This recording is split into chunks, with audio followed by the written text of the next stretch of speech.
Hello and welcome to the Skip Charge podcast, very first episode.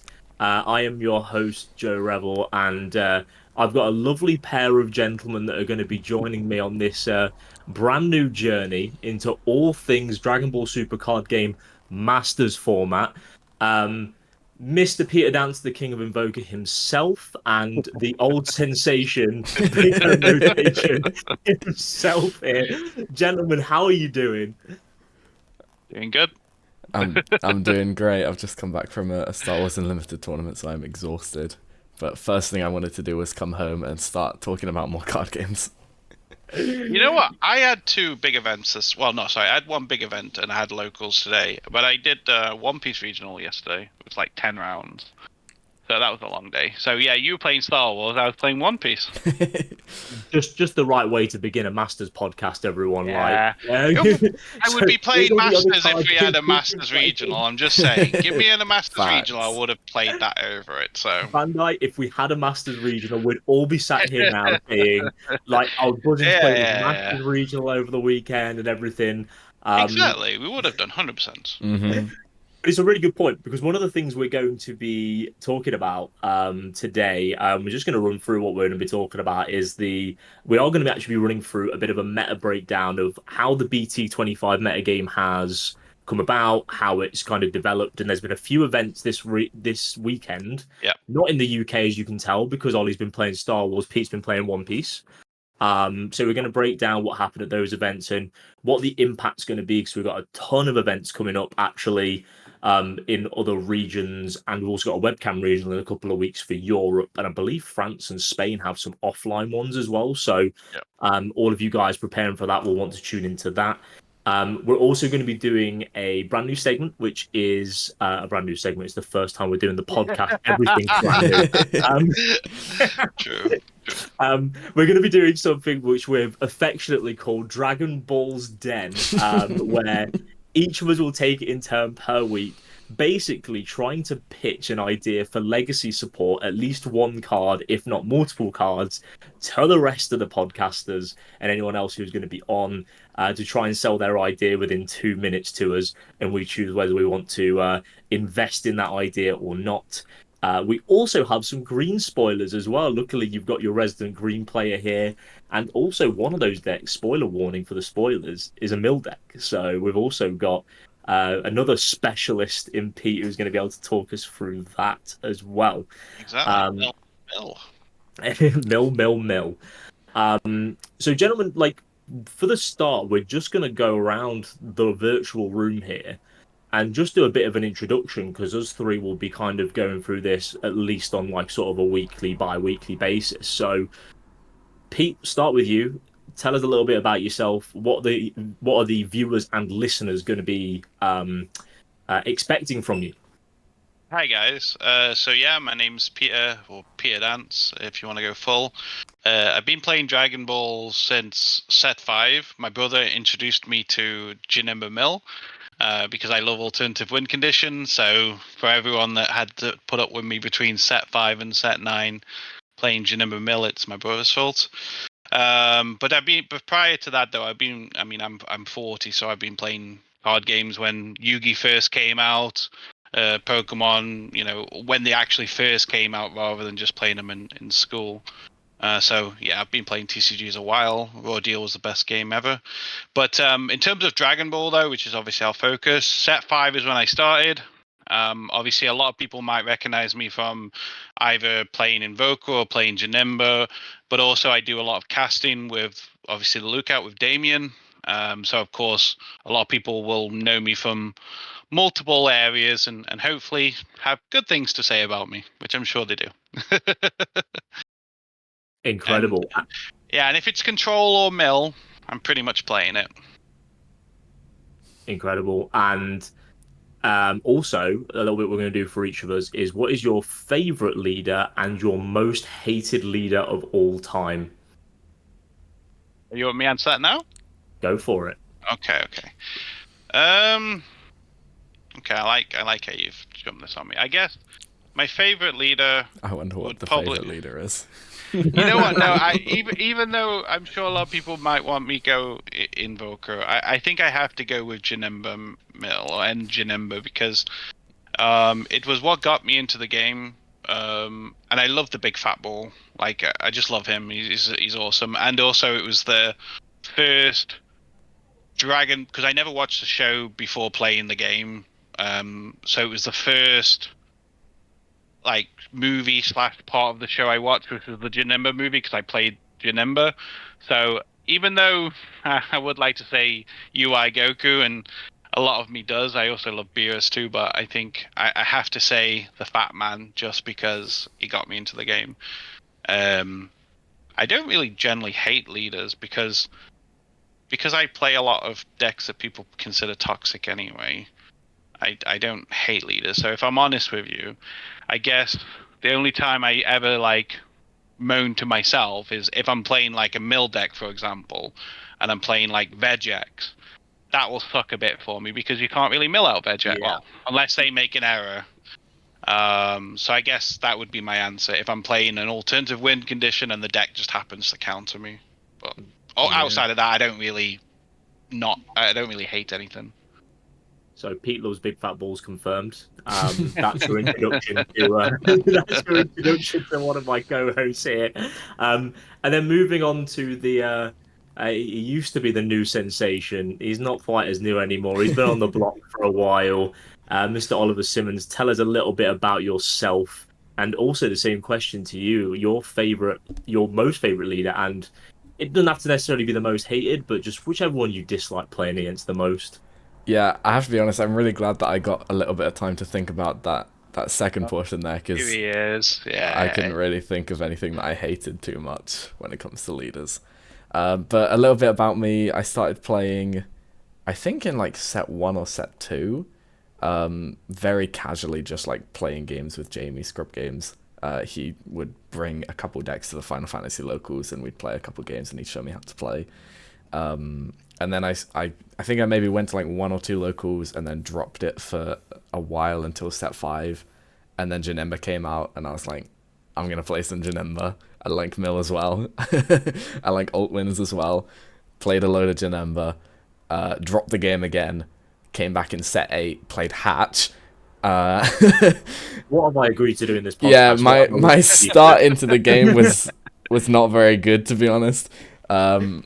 But then we got into like set 9 and I really loved playing Surge Piccolo. It was a lot more interactive. There was some really fun stuff that went on in that deck. R.I.P. And then from there I figured out that I really enjoy playing blue and green decks and just played those for a very long time.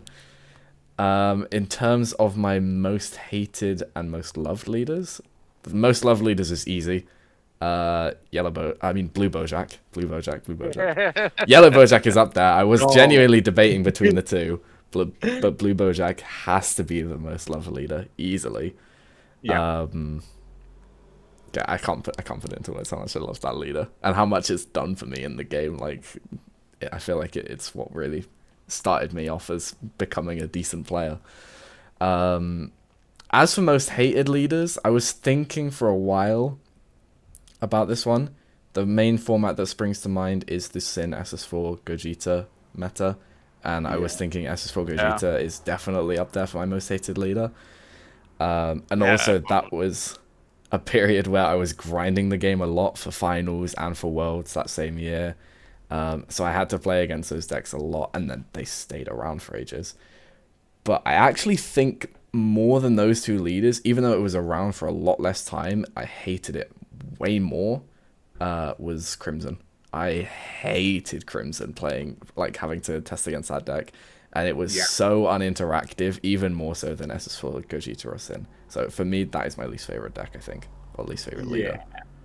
I can get on board with that one because like with Crimson, like it wasn't like it was like really like it wasn't like super powerful where it'd be overpowered to play against it. Like there was a way to play against it, but the way to play against it was the most boring way to it was to not play the game. Yeah, because you couldn't give them the value of Awakening, which meant you couldn't hit them.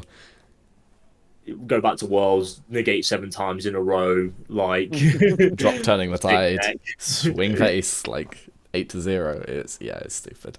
I really hated playing that leader.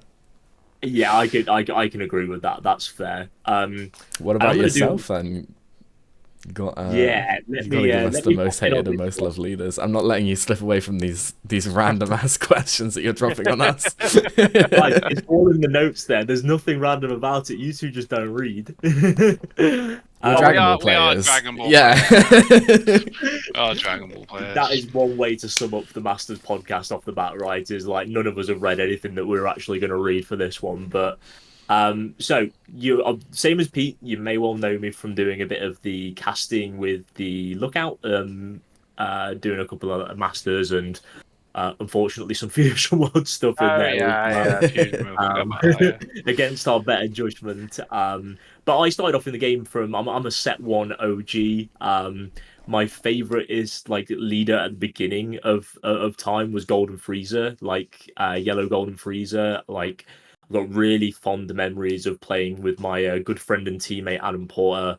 We'd run the old Soul Striker blue green. He'd be on versus the yellow Freezer yellow blue set two meta. It was like felt very like iconic as a format, and those games were so cool because you'd go like to like 9-10 energy or something like that, like pretty consistently most games because it'd be a proper grind fest, which is enjoyable. Mhm. I probably like took one break around like set 8 that was pretty unfulfilling. Set 9 came up. Cell Surge was like absolutely like my favorite deck. That was when I got my first result in the game. Like, so the leader did a lot for me because it was like the first deck that I built and it was a load of fun to play. It was the old like Android 17 chain that you'd put together and eventually get to that huge 9 drop that negated their leader skills and looked at their hand and discarded 3. And I kind of fell in love with like the hand discard strategy from there. So I played Cell Surge for ages until it basically got banned. And then after that, kind of jumped towards like Unison Cooler was like kind of the next deck that came along that really caught my eye and again got me a good couple of results which I really enjoyed. So that's kind of been my like kind of history in the game. Favorite leader, I just gave you away there. It's Green Cooler. Cell Surge is right up there, but I've not played it in so long because they banned it. So Green Cooler for sure is just one of those things that like it's such a unique way of playing the game and like the metas that I played it into where like everyone was playing battle card negates. It felt like such a good call and I loved just tinkering around with like the deck and the ratios and getting that to work. Probably no surprise to you guys as well as the most hated leader is going to be set 18 Red Sin Shenron. Easily, like Ollie touched on the format, and it was, and I say this because I played Sin for the longest time, and we have like a running gag where everyone's like, "Oh, you're the Red Sin guy, aren't you?" And it triggers me every time because like I remember grinding and grinding that deck for finals and even playing it where it was so overpowered, it was such a boring, miserable experience. Just I don't know why I keep on throwing myself at the deck and like constantly playing it to try and get like it was to try and get the result really. And it just wasn't worth it. It stunk. It was really, really tedious to play playing against all those other decks in the format. So I've got the worst memories of it. So that's easily my most hated leader in the game. See, what you needed my teammate and my friend Mikey. So, like, I was with the finals. I ended up taking Red Sin and made top 16 and lost to Ollie here, who ended up taking the event. But I was trying to make blue work. Unfortunately, no one sold me Gamma, so I never tried Gamma. But I was making blue work, and then I came to the realization it wasn't working. So I literally switched to Sin on the Monday, so the week before the event, and because Mikey convinced me because I like control, so the idea was minus, minus, minus. So it's just like an in-house gag of like, because obviously you'd minus the spin, which would then minus the and what have you. But anyway, it's like a gag we have, and it Red made me Sin actually control. enjoy the deck. Yep. Yeah, Red Sin control. So I had to find a way for my brain to not see it as that toxic deck, and I saw it as oh, I'm playing Red Control, playing Red Sin Control, and minus minus, and it just became fun for me. So like, even though I had only a week to practice, and it shows how strong it was, I still came top 16 at finals. Um, I because of Mikey, who's also a fantastic player anyway, he he made it fun for me, so I was able to grind and play it on that day and actually enjoy it. So just a little thing there. I think that's a Yeah. big lesson for any card game, but especially Masters, where so many leaders are viable, is just pick what you enjoy or what you can resonate with that can kind of do well, and you'll probably have a better time. Because also you'll appreciate testing more, and you'll be more motivated to do that. Like, look at the stark contrast between like those two leaders that I gave there, and it's like a little bit of my hidden purpose behind asking the question is like I could talk you to days about the interactions that Green Cooler of all things would have and how fun it was um to play and how much I enjoyed tinkering with the list. And I probably played Red Sin for longer than I played Green Cooler, and I just couldn't like I was just forcing the deck. I didn't enjoy it. I was like, it's just good, and I'm looking to get a result, so I'm just gonna keep on playing it and like just forced the idea. And you're absolutely right. Like because I wasn't actually enjoying what I was doing, like Pete did his little mind trick to make himself enjoy it. Um, but like because I didn't have the mind trick and I knew I wasn't enjoying it, and I was just forcing it. I was like trying to force the triangle into the circle hole. It just like I just didn't enjoy it. I didn't enjoy the experience when really the point is to have fun, and as soon as you're having fun, the Yeah, results yeah. come afterwards. um Speaking of results and having fun, our first segment today is going to be going over a bit of a meta breakdown and a bit of our like kind of guide for you, if you will, onto what's going to be happening in the meta in general and how to prepare for your next event. So, a lot of European offline regionals are happening. We've got the webcam regional in like what 2 or 3 weeks basically as well. And then also like America, Oceania, etc. You've all got regionals as well. So if any of you are out there listening, you're preparing for your regional event, you're still going to be in this BT25 meta before we get all the anniversary box fun. So we're going to have a little bit of a discussion on where we think the format's at, alongside a couple of weekend results, to kind of help you prepare a little bit and see what deck you want to play. So I think a good place for us to start on that will be just jumping into what we are going to kind of expect from the what we've had over the weekend, meta wise. So we've had an Italian regional, and we've also had I believe we've also had French and Yeah. also American regionals as well. And Pete, you've got a couple of kind of thoughts to go through those results, which kind of like help us a little bit to suss out what's happening in this meta at the minute. Yeah, definitely. I mean, there's still, I mean, because again, the events have only just happened like this weekend, so we're still going to wait for the full breakdown on decks and what have you. And no doubt, shout out to Lookout, they'll have something posted probably in like a minute time, All their listing flashy pie everything. charts and everything. Yeah, yeah. We in the pie chart, guys. You're not going to get it from us. You're going to get us ranting and raving. So, Yeah, like, go to we'll look out to get your pie chart. Pete's going to exactly. talk us through exactly what the meta's like. So. So the French event, I didn't get to watch all of it because it was also on at the same time I was playing in One Piece regionals. But I do know my friend in France, Bruno, ended up taking it with U7. So the finals was U7 versus Red KIDKU. So it was not a surprise to me that Red KIDKU was like in the mix, but I'm still shocked to still see U7 just hanging in there.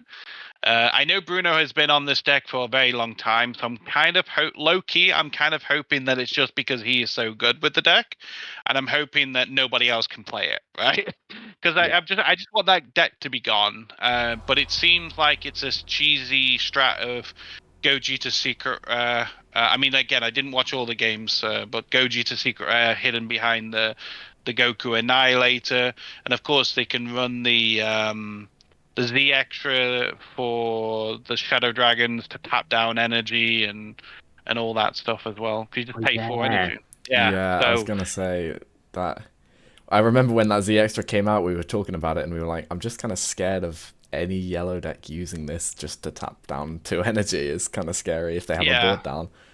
Exactly. So there's things like that, isn't there? But yeah. So we had that in France. The top, like I say, finals was taken by U7, who beat KIDKU, which was a bit of a surprise to me.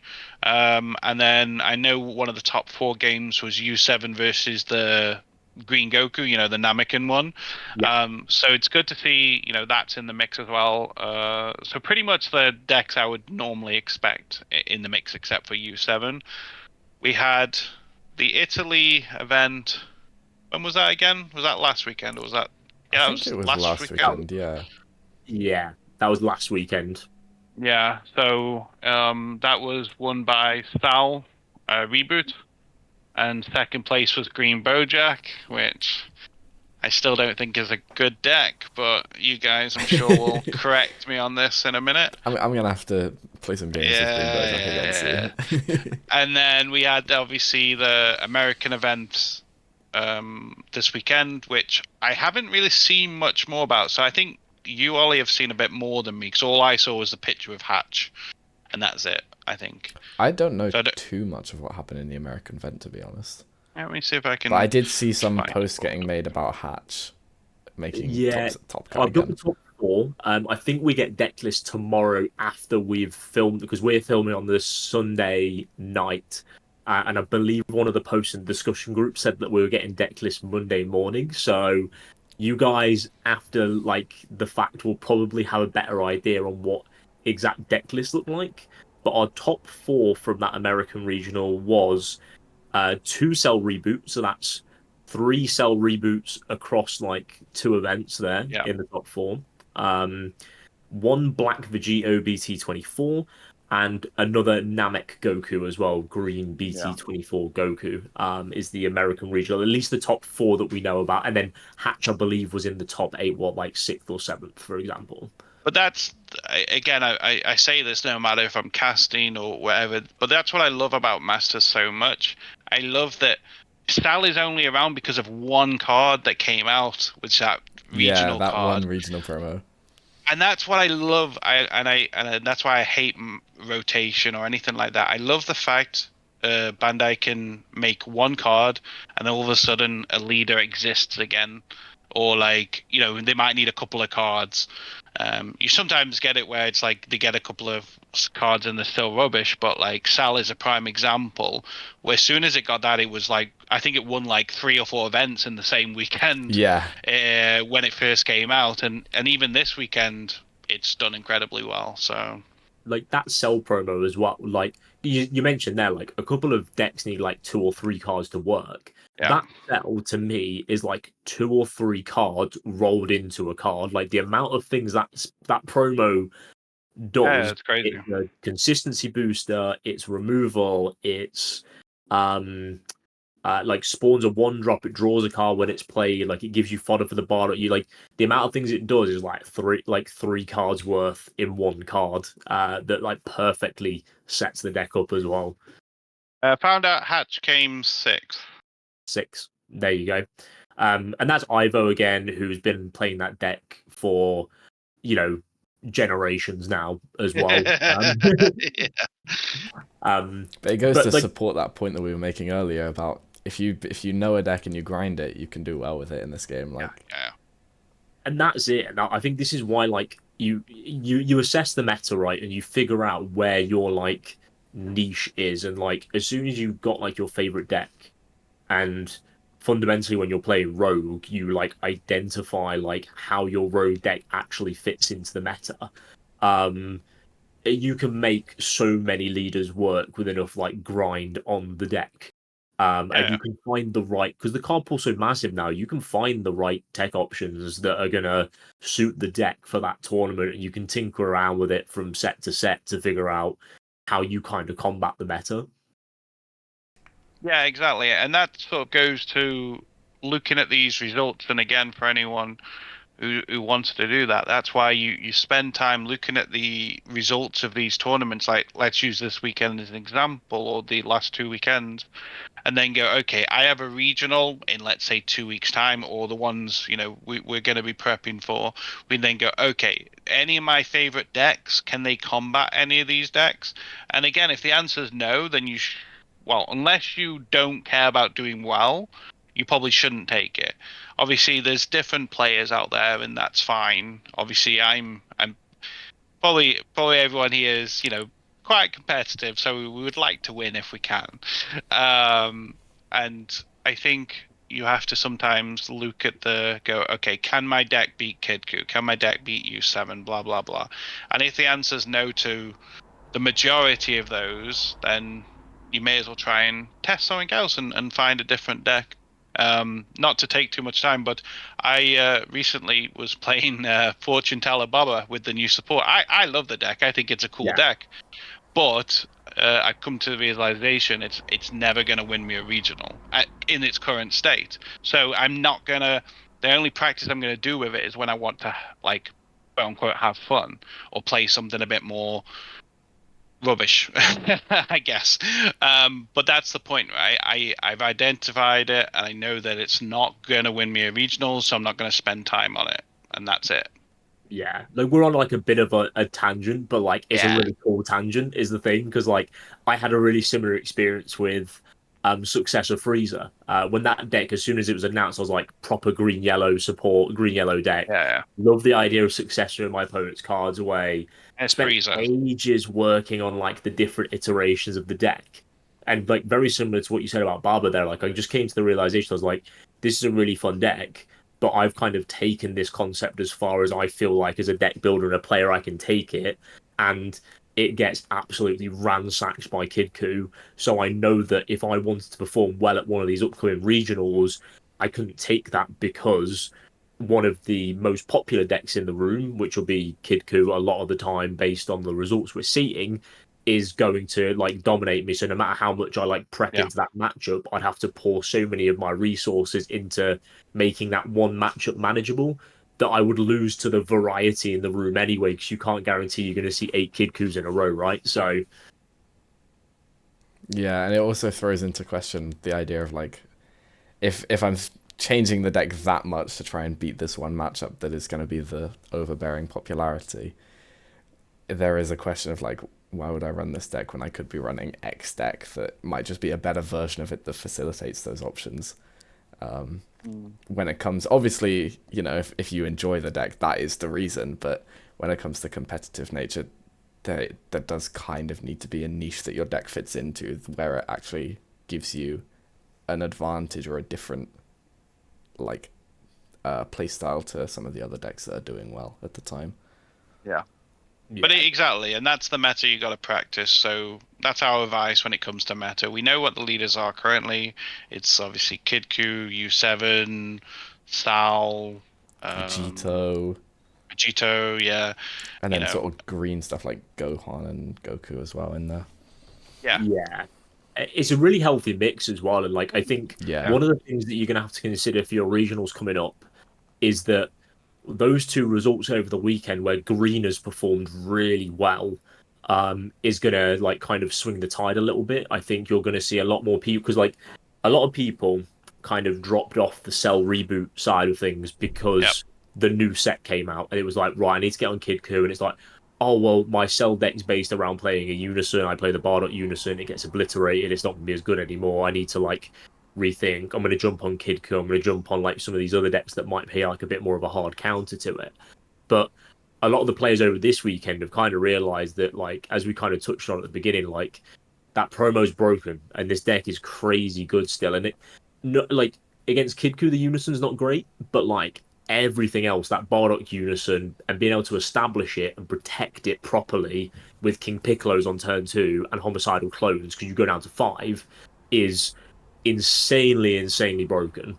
Like 90% of decks that are now in the meta trying to use Z energy, you get a turn 2 Bardock Unison and then you put pressure on them and they can't combo properly to set up their Z deck to even awaken. Like you're in for such an easy game against a lot of decks out there.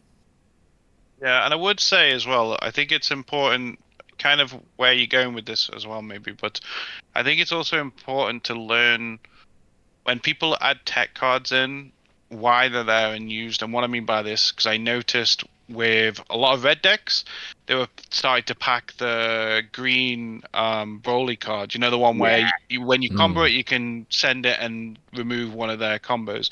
And then what you do is you see this getting ran in like decks that are not red, for example. And I think people are just putting it in there because they think it's like just the card to have, but like the power of that against like explosive dance is huge. yeah, Because for example, let's say you've got no Z energy because they swing and they pay the cost, for example, and then they combo with a card hoping to Z charge it, you use the Broly to get it out. And then all of a sudden they've got no more energy, so it becomes an actual proper floodgate. But then what you gain is you gain people packing it in their black deck or their and just for the sake of it, or not really understanding why it's in there. So I think yes, anytime, I see a lot oh, of sorry, people playing it just yeah, to like try and dump early Z energy, but then once it's drawn past turn two, it's kind of it becomes so much worse of a card, and you can't charge it. And yeah. So I would say exactly that. When people are looking at these lists, I would definitely, and there's a weird card in there or card that you would be like, why is it there? Just think of how it works or why it works in that particular deck, rather than just go, oh, this is now meta, and then just start packing the Broly card because it doesn't. There's obviously a lot of different reasons. Just explosive dance is the easiest one to explain in this short period of time. Because there's obviously tactics against like Black Vegito, for example, but that depends on your deck and a number of factors. definitely. And if we look at the meta as a whole and we kind of go look at these events and you go, right, we're seeing a lot more green in the meta now. We've still got KIDKU, Mm-hmm. and we've still got a little bit of like the black decks, like your Vegitos and your Goku Xenos, basically there. What would you guys say? We'll start with you, Ollie. Like, what would you guys say is what kind of decks and colors would you be looking at, especially when you're seeing green start to move in a bit more and less KidKu? Like, what decks are you kind of looking at and you're going, and what types of strategies maybe are you looking at going, this is actually a really good call at the minute based on this metagame room? that's an interesting question, a good one to spring on me on the spot. Yeah, I think if we're looking at green coming in a lot more, then there's kind of two. I think there's two ways you can go about it, but I don't think one of them works too well. One of the ways is to try and out control them because green has the best floodgate in the game. Really, it has dormant, and also these decks have uneasing. So a lot of the decks have access to not only the best floodgate in the game, but then also one that can prevent you from attacking early, so they can get to that late Yeah, game. And a lot of these green decks are looking to grind you out with like gradual hand control, using these floodgates to stall, and then having like a big turn with either a bursting rage or a Cell Xeno, that sort of thing. yeah, And I feel like there's two ways you can deal with that. The first one I don't think works too well. It kind of depends on your deck, but the first one is to out control them. I don't think right now there's really many decks that can do that reliably because you have to pack a lot of anti-hand control stuff, whilst also packing floodgates of your own to stop them from killing you in a big swing turn. yeah, And the gradual hand control that they get compared to any effects that you might get to try and replace that when they floodgate you back, I don't think there's too much that really matches that at the moment. My personal take for if we're seeing a lot of green on the rise, which it does look like is the case, is to try and out aggro them. If you can put them below 4 life by like turn 2, before they really want to be using dormants or uneasings, because generally turns 1 to 2 is when they're trying to set up. If you can put them below 4 life before turn 2, then that's absolutely massive, because that's 1 damage or 2 damage if you're really pushing damage that you don't have to push through a dormant or an uneasing. And then you don't have to like worry about comboing up on those later swings as well so much. So you're just able to save a lot more of your hand. And then also because a lot of SCRs are just burning damage nowadays, it kind of effectively puts them either on 2 or 1 life if you've managed to push them to 3 or 2 in those early turns. And that means the threat of like double strikes can be lethal, which means Dormant is so much worse because it doesn't stop that initial attack. So yeah, that's my personal take. I'd go for an aggro deck. Hopefully one that doesn't rely on a unison, but maybe one that uses one without necessarily relying on it to play the deck. Like I think Vegito Xeno would be a great aggro deck, but it relies so much on that Z unison that green can just like use the SGR, kill it, and they have to spend a whole turn rebuilding again. Yeah, and I think that's why we're seeing it. Like we saw, like a couple of weeks ago in the European regional, you saw a lot of people going towards this like the Goku Xeno like hard aggro deck because it had like it didn't rely on the Demagogue Unison that came out, but it was a really cool part of like how the deck could operate if left unimpeded. But yeah, you could put so much pressure on like the green decks early. And like your turn 2, turn 3 is just an absolute pop off, and you can just burn their hand away because they have to get to 4 to an easing. They have to keep a unison alive to dormant, or they literally have to like leave an energy up turn 1 to dormant you basically, which always just feels rough, especially when the first swing can just be double strike crit, for example. Like dormanting on that attack when you have to just kind of feels really shit. And it's the same thing that I was able to abuse when I played Boo in that same regionals, because it's a big reason why I put the Kai over Realms in, was just to get an extra swing on turn 2 to try and push them to 3, and then all of my double strike swings would be lethal once I draw Beast Gohan. Yeah, and Pete, what about you, mate? Like, are you thinking, are you along the same lines? Would you go down like a more aggro route? Obviously, KIDKU and Goku Xeno are like your premium aggro options. Is there another route you take with this being a much more control orientated player? I mean, straight away, I'm thinking about control. I'm not thinking of playing any kind of aggro decks at all. So for me personally, the way I would be tackling it is, we're in a meta where it's floodgate versus floodgate because everything is so tall and wide at the same time. So my approach is definitely from a control point of view. So I need a floodgate that's just as good, well, in some respects, as what green has, so we can both go later games. I mean, it's a bit easier if I'm against Cell because I've only got to worry about Dormant. But against, say, Green Goku, I both have Dormant and Uneasing to worry about. So it's a little bit more tricky. So I will go for the late game value. So, for example, I've been playing the Bardock's crew. Shout out to Porg who got me on the deck. And so what I do is I go, I have the Nimbuses, so I have the floodgates as well. And then when I get locked out, let's say with Dormant or whatever, I'm then using my energy to get value. So to draw cards, to play battle cards, and just set up a defense or set up some kind of control aspect. So like obviously in the Bardock's crew with the anniversary support, I can play a 1-drop or play my unison. Fair enough, the unison dies a little bit, but at least I do stuff.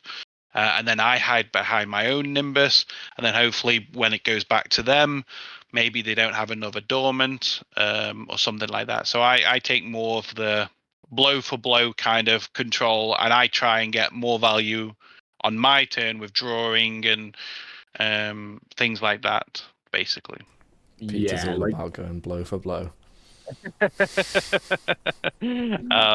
yeah, blowing this, man. Yeah, I would say KIDKU, but I think the problem is I think Explosive Dance is not so much of a good floodgate against green specifically, or correction, Saiyan Goku, because the Bardock Unison works really well at putting the 30Ks back into the Z energy because of obviously the leader skill with the Z Unison. So what I found is with, say, for example, with KIDKU, you don't get the same luxury as you do, say, than playing a yellow deck. So I find Explosive Dance is not so good. So then if I was playing KIDKU, I would go more the aggressive route because Explosive Dance isn't so hot in that matchup. Yeah, and I don't know about... Goku's also able to give the unison barrier, which Yeah. helps a lot against KIDKU. Yeah, you'd kill it. You'd have to take a marker off it first, remove the barrier, and then kill it.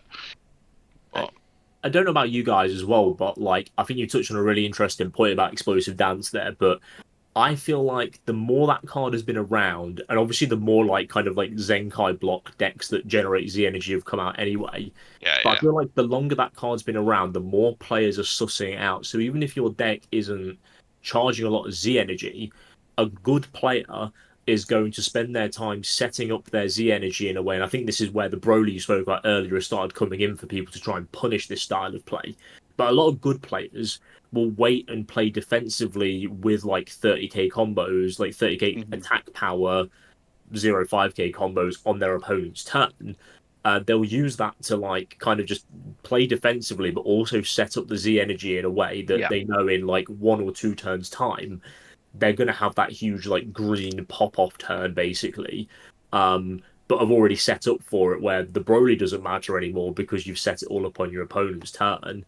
And you've got this like Z energy full of 30Ks that you just start swinging through everything that they've got. And it's like, yeah, you can dance me. That is your only floodgate you have in this scenario. So, like, good luck yeah. surviving all this aggression. And Green plays all these barrier dudes anyway. So, like, Chaozu doesn't really matter for that energy anyway. So, it feels correct to use your energy to be more way more aggressive in that matchup. Yeah, it is weird to say that I think explosive dance has fallen off in terms of power level. But it's the same thing that happened with Riposte. When Riposte came out, it was broken like absolute crazy good. And now it doesn't get seen play because it's not good enough. Basically, because you have a Z extra to rest or whatever else.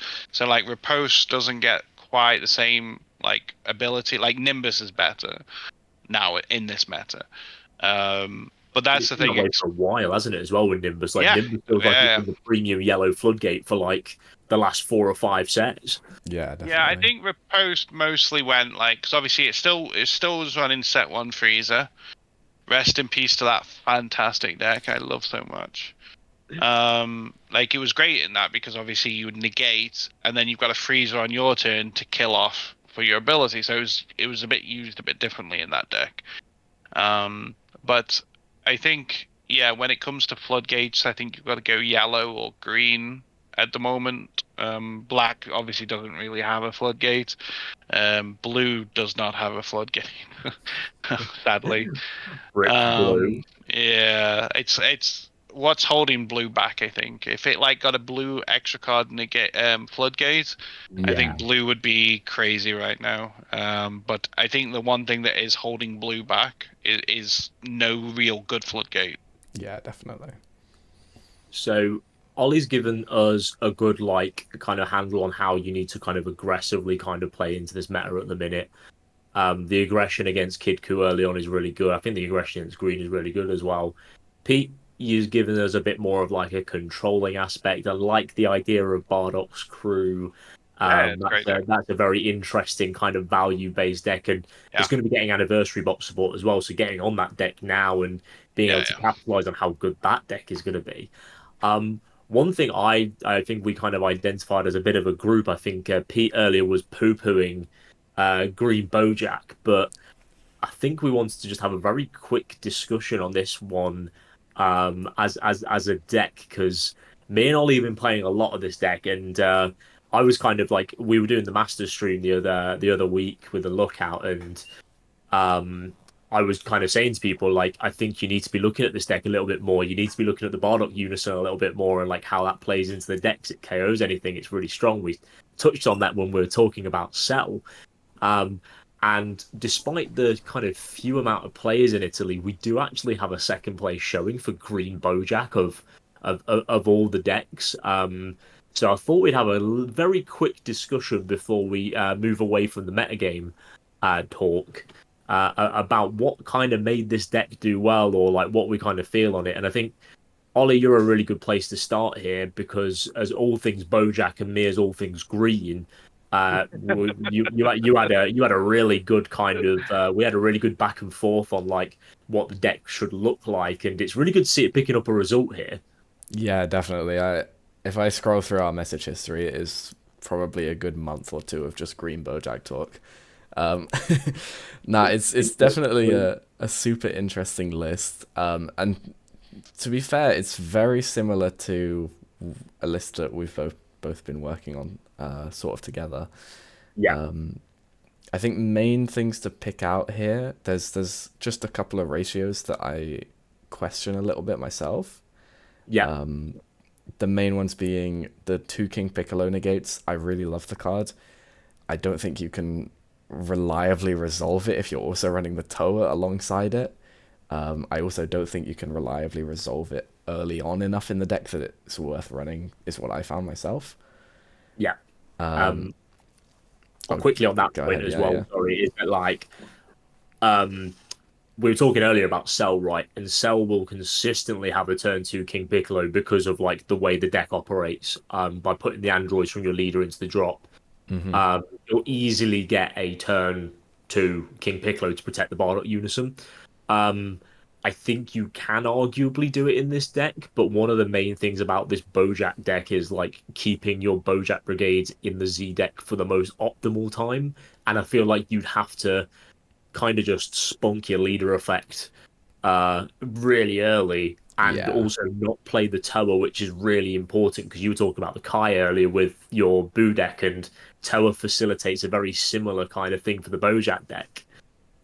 So yeah, I don't think you consistently use the card here, but it's a really good card regardless, right?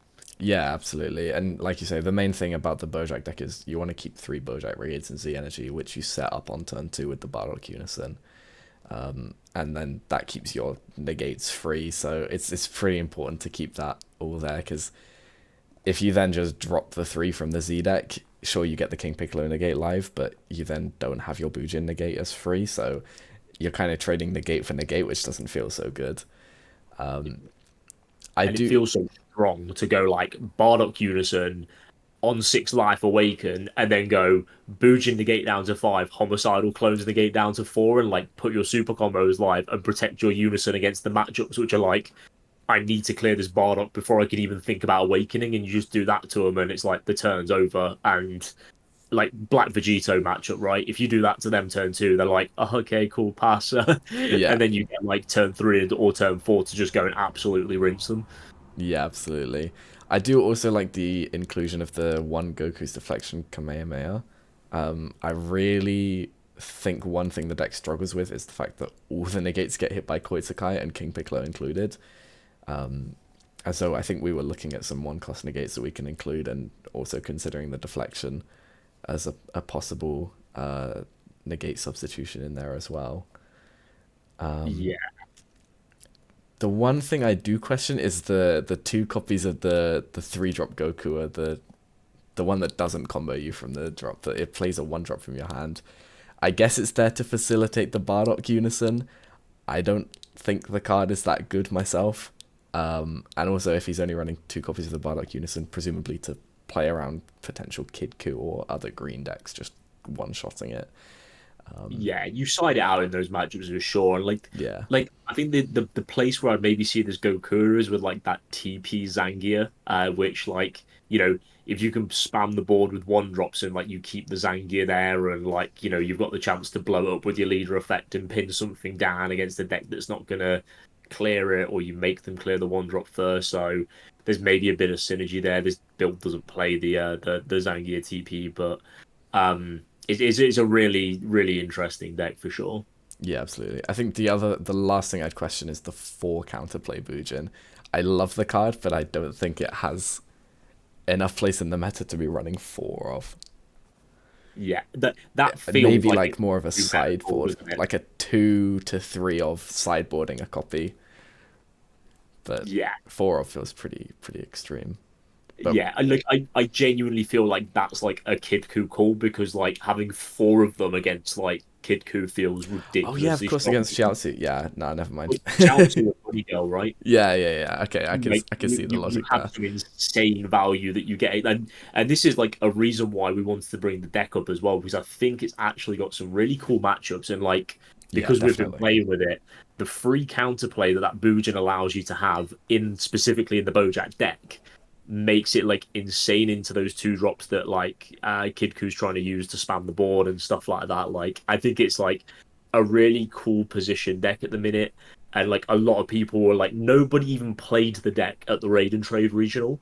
We were So both messaging each other like really shocked. Like, surely someone was playing Green Bojack, right?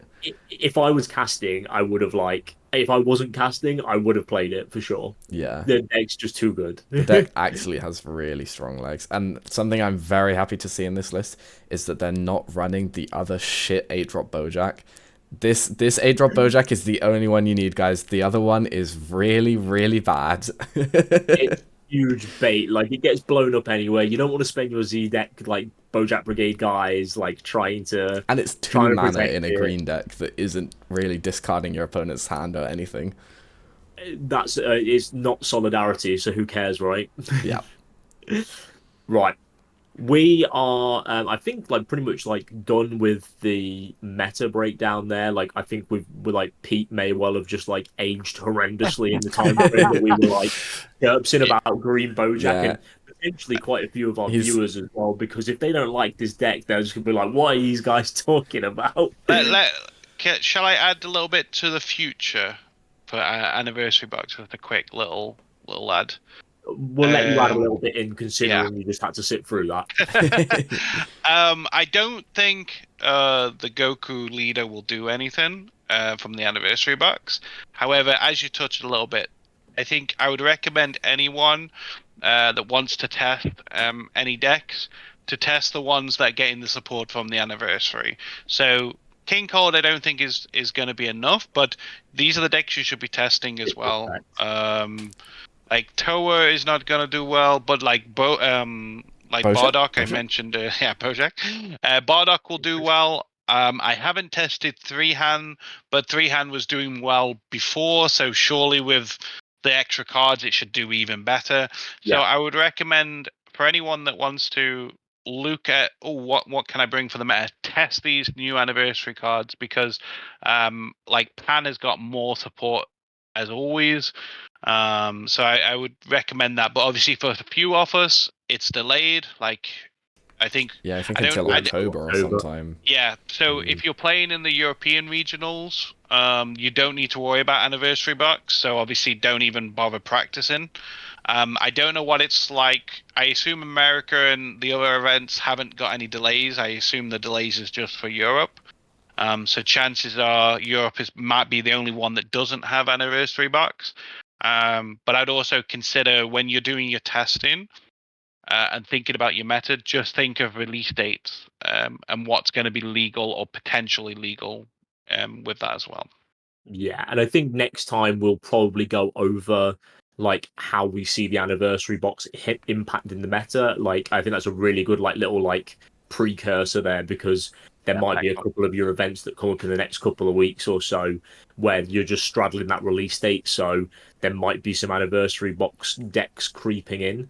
But I think there's going to be like a bold new meta probably after the webcam regional where players are going to get hold of a lot of these anniversary box cards and they're going to start warping the meta big time. So the thing is, sorry to interrupt. BT26, like for us, BT26 actually comes out before anniversary box. Because anniversary box got delayed till after. October, isn't it? Yeah, that's mad. So like we got a lot of testing to do on that week. Yeah, that's what I mean. So again, when you're looking at metas, it's good to look at your own meta because, like, say in our case, if we're testing for actually the next time I think we have an event now is finals, so we may as well test anniversary outside of the regional for raid and trade, but we would only test now anniversary box and BT26. Because there's going to be some regions which have like a really small anniversary box meta, and then a BT26 one as well. Yes, It's a really cool little segue. We're going to do a little bit of a fun segment first, but after that, we're going to be talking through the BT26 spoilers, so that like that we have so far for green. So it's like a good way for us to get onto that one there. But before we jump over to that one, does anyone have any last words on the metagame, or shall we jump over to Dragon Ball's Den? I'm all for Dragon Balls Den, baby. I think not to carry on with the meta talk, but I think the meta's in a nice place, and it has been for a long time. After having the the the bad time of bloody Sin, Gogeta, Gamma, and all that stuff, it's so nice the meta currently because I feel like there's so many decks that can do well. So I would say the game is. My only comment is the game's in a good place, and I think it will be a good place for quite a while now. Hopefully. Yeah, I have to agree. It feels very healthy right now, and we see a lot of variety in the deck stopping. There's the usual suspects, but there's always the odd hatch that sneaks in there, or random decks that people just can't put down. Yeah, and I want to echo that sentiment as well. I think the new game design that we've kind of gone down, where it's come to like legacy support, and there's a lot more actively balancing the game with a lot of these concepts now. Like, it feels like we haven't had a Sin Gogeta Gamma format in like a good amount of time. U7 was maybe bordering on it a little bit, but they were really quick to stamp that deck out from being such an issue. Like, it was like out a year ago now, and it's already received nerfs. Whereas we've all played in times, right, where Sin and Gogeta is the perfect example of it, where it sat around for a year plus, and they didn't do anything. In fact, they brought out new support for both the decks for some reason. So, like, it feels so refreshing to have multiple decks in the meta. And we here wish you the very best of luck, whichever event, whether it's locals or your regional championship coming up. Wish you all the best of luck, and we hope to see some really spicy deck profiles and I guess some KIDKUs if you're going to play it. Yep, sounds good. Right, so we alluded to it a little bit earlier. We're going to be moving on to a very brief fun segment, which we have come up for this format, and that is called Dragon Ball's Den. To give you an idea of what we're planning to do here, each week one of us we're going to take it in turns to basically pitch you along those lines of legacy support. We're going to pitch an idea for either one or multiple cards that would support one of our favorite archetypes. And the goal is you've only got 2 minutes to pitch your idea, and you've got to convince the other 2 members of your idea and convince them to invest in it. So it's got to be a really interesting, fun idea. If you just come and give me some broken deck idea, then I'm not really going to be too bothered about it. But you've got to play the field here. And our very first attempt on the podcast is going to be done by our main guy Ollie Simmons over here. Ollie, you have got ours. You've got a spicy idea for us to invest in, mate. Yeah, I cooked this one up just before we started recording, and I'm pretty proud of it, to be honest. It takes on one of my favorite decks from the game, adapts it. There's another leader, so it's going to be around the Lord Slug stuff. I'm going to stop you quickly. Before I'm going to start the timer for 2 minutes, right? Before Okay. you start trying to convince us, and you've only got 2 minutes to truly get us on board with. So you said it's going to be around Lord Slug, yeah? Yes. Let me know when it started. If it's not set 5 or 4 Lord Slug, it doesn't count. Sorry. Which Lord Slug is it going to be? Is it going to be in general, or is it going to be a particular leader? So I initially based it around the set 13 Slug Mill deck, Group Hug Slug, but I decided to incorporate a way to support set 4 Slug as well. I think you just added that.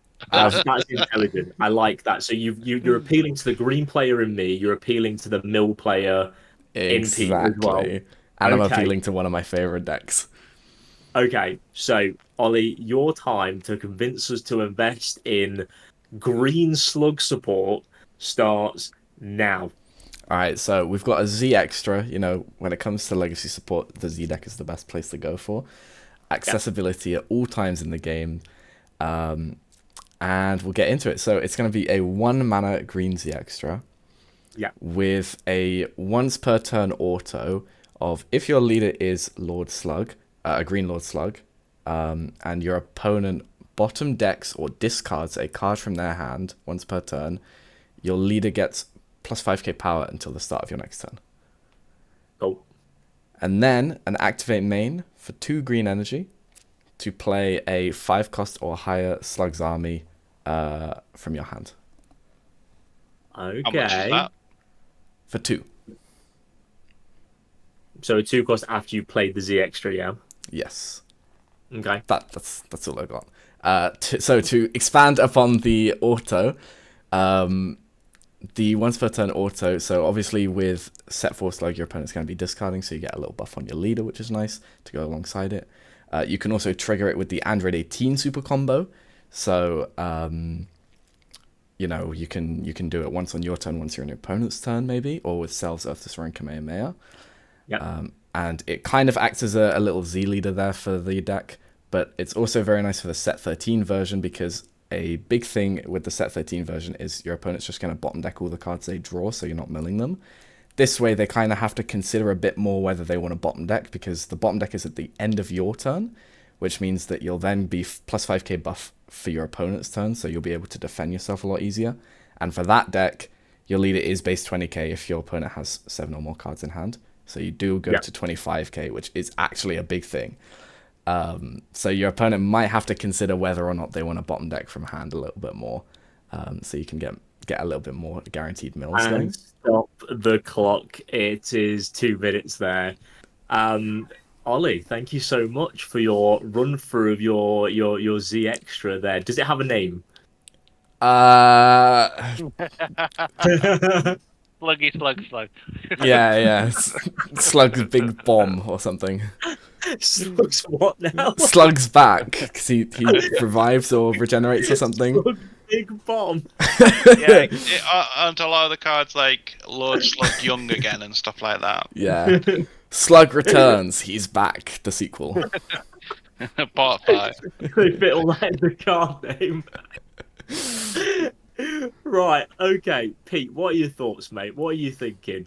I like how it's incorporated both, because obviously one's bottom deck, one's discard, and I like that. I like the 5k boost because it definitely support both. Personally, I think it could be a little bit stronger, but I still like it because I think the biggest part is playing the 5-drop, because obviously in the old one you would play the, or was it a 4-drop? The old one. You know, the one that played the 3-drop from your that drop. one is a 4-drop, yeah. The main thought behind the 5-drop or higher one is you can just play the 6-drop for 2 without having to evolve it. Oh, it does 5 or higher. Sorry, Yes, I thought yeah, it was just a 5 cast. Yeah, because that makes them discard 2 or 3. 2, I think. I think it's 2, My yeah. memory's correct. Or Oh 3. yeah, the old set 4 Yeah, one. Yeah. So yeah, I think that's pretty cool. I think it's a nice legacy support, right? Like, no one would say no to it. It's not going to be broken, but I think it's nice. I think if you were running any of those decks, you would pack it. Pete, I think it works. Are you investing in Slug's big bomb return? The Z extra card support for Group Hug Slug and Set 4 Slug. Yeah, I reckon so. I think it will help. It would like, it's not going to make the deck broken, but it's a card you would run and play. So yeah, I think that's fair. Yeah. You know what? I'm with you as well. Let's get you two. Let's get this whole thing off to a really good start. I'm going to invest as well. It's hand control. It buffs me so I survive aggro. I get to play a hilarious set 4 bond 3 discard 2 Lord. Yeah. You can play that 5-drop that like wipes their board as well, right? Yeah, so that's the set 13 one. Is it wipes their board, removes some markers. No, this is just a Lord Slug again from set 13. And that card's nuts, but there's no easy way to play it, right? Yeah, he hard cast for 5. You can he wipes the board, removes some markers, and then when your opponent counterattacks, they go down to 6 cards in hand, which is the whole idea behind the set 13 version. It's like, oh, you give them a big hand, but then they negate your big swing and they go down to 6, but they just don't negate it. They either die to the triple strike, or you discard the hand down to 6, and then they can't like come back at you next turn, and you keep on making them draw. Yeah, so it kind of makes that card actually playable in the deck, maybe, but it's also nice support for the set 4 version, because then the set 4 version can also just play that card as a board wipe. Amazing. So, well done, Ollie. You've got 2 investments. You've got us off to a really, really strong start on the on Dragon Ball's Den there. Next week, I'm going to be getting Pete to come prepared with. I've already got to think about it already. He's going to be pitching an idea to me and Ollie. We're going to be just doing like a fun little leaderboard in the background as well, just to see like how much investment everyone gets. So we'll rack it up at like, every 10 or 12 like kind of podcasts, and we'll just see how good everyone is at coming up with some really cool legacy support. And for all of you guys listening as well, drop us your pictures either in the YouTube comments or wherever you are reading or listening or watching the podcast. Give us your ideas as well, and any really fun ones, we will actually be bringing it up on the podcast as well, and we will talk through and see if we would invest in your idea as well. Hell yeah. Yeah. Also, Cool. let us know it. if you'll invest in Lord Slug's Big Bomb, the sequel. Admittedly, we need to come up with a better name for it. Yeah, I was stunned when you asked me if I had a name. I was like, that's not something I even considered. This is how we do it. This is how we make content. I'm just going to try and catch you off guard like every single episode with this shit. Right, so we have got spoiler season. Very unexpectedly, BT26 is kind of in full swing spoiler-wise. We only just had anniversary box stuff. Like All in one properly day. anniversary box stuff. So that's all a bit old. You guys already know what's happening in the anniversary box, but over the last couple of days, we've had not all the green reveals. We've had Vegito and we've had Zamasu, which we had a couple of sets ago in the green color, but there's some really cool support for both of those. We're going to talk through those, give you our honest opinions on how good these decks are. You've got your green expert in me, you've got your mill expert in Pete as well, because spoiler warning, that Zamasu deck's got a bit of mill in it, and you've obviously, Ollie's here as well, I guess. So we're going to be going through the spoilers and giving a quick breakdown. Where do we want to start, gentlemen? In order, I guess, right? Yeah, I've pulled up the front side of the Vegito leader on screen, so I'm down to start there. Amazing. So, shall I give them a little bit of a readout so our like people who are just listening in can have a bit of a read through? Yeah, sounds good. Cool. So, your Son Goku and Vegeta green leader has got an activate main to add one green card from your hand to your Z energy. Look at the top 5 cards from the top of your deck. Add a green Saiyan card to your hand and then shuffle your deck. You have a once per game activate main to add specifically an extra card called Potara from your deck to your hand because it's negated for the game afterwards. And you awaken with a 2-cost Z Unison in play. And you draw 1 and untap 1 and take your life down to 6. And then on the flip side, Vegito Prodigious Fusion. It reduces the energy cost of specifically that extra card Batara in your hand by 3. And then when this card attacks, you either draw a card, play a 1, or you play a 1-cost Goku or Vegeta from your drop in rest mode. And then as an activate main, you can choose one of your green Vegito cards, and if one or more cards are under that card, place all those cards in the drop, and this card gets 10k power for the turn. Right off the bat, really strong leader. Yeah, it's a bit of a mix of like the Trunks Vegeta in yellow. Because obviously you could play a 1-drop Trunks or Vegeta for the in yellow. So it's the same type of leader, right? Yeah, in terms of my the mind goes to Awakened Go Bros as well. Oh yeah, Go Bros. That's another one. I always think of yellow though, but yeah, it's a good leader. And Obviously at the time. Sorry. I was going to say something to keep in mind when it comes to these kinds of leaders where you see they're playing 1-drops from the drop. Healing Pod is always an option, although maybe not so much with this one. I wonder why. Yeah. Obviously, we didn't know the original Batara bit, 'cause obviously we saw that it was reduced by 3, but when we first saw this leader, we didn't have a clue what that card was. Yeah. But now we do. And I know we have them all in order at the minute, but is it worth us just jumping to Patara now, just so we can kind of explain how this deck works for the people? Does that work for you, Ollie? Yeah, I can do that. Cool. So we'll just jump over to Patara, but while we're getting that up on screen, I'm just going to talk through it. And the reason that Ollie said that it might not be a healing pod card, a healing pod deck, is that Patara is actually a field card that costs 3 energy. And obviously, with the leader effect, this is going to cost 0. And when it's played in your battle area, you draw a card. And then, as your activate main once per turn, if you have 3 or more energy and you choose one Son Goku and one Vegeta card, both green with an energy cost of 4 or less, from among all cards in your Z energy and battle area, and place them under this card, you reveal one mono green Vegito card from your hand and switch the same number of your green energy as that card's specified cost to rest mode. If you do, play the revealed card on top of the card. Really important to note here, it's a specified cost rather than the Patora cost. So you have to look at your specified costs in the top corner of your card to see how much it will cost you to play any of these Vegitos with Patora. Yeah, Because so obviously some is not cheaper, so yeah. yeah, something to look out for when we're looking through the rest of the Vegito cards will be that specified cost. Definitely.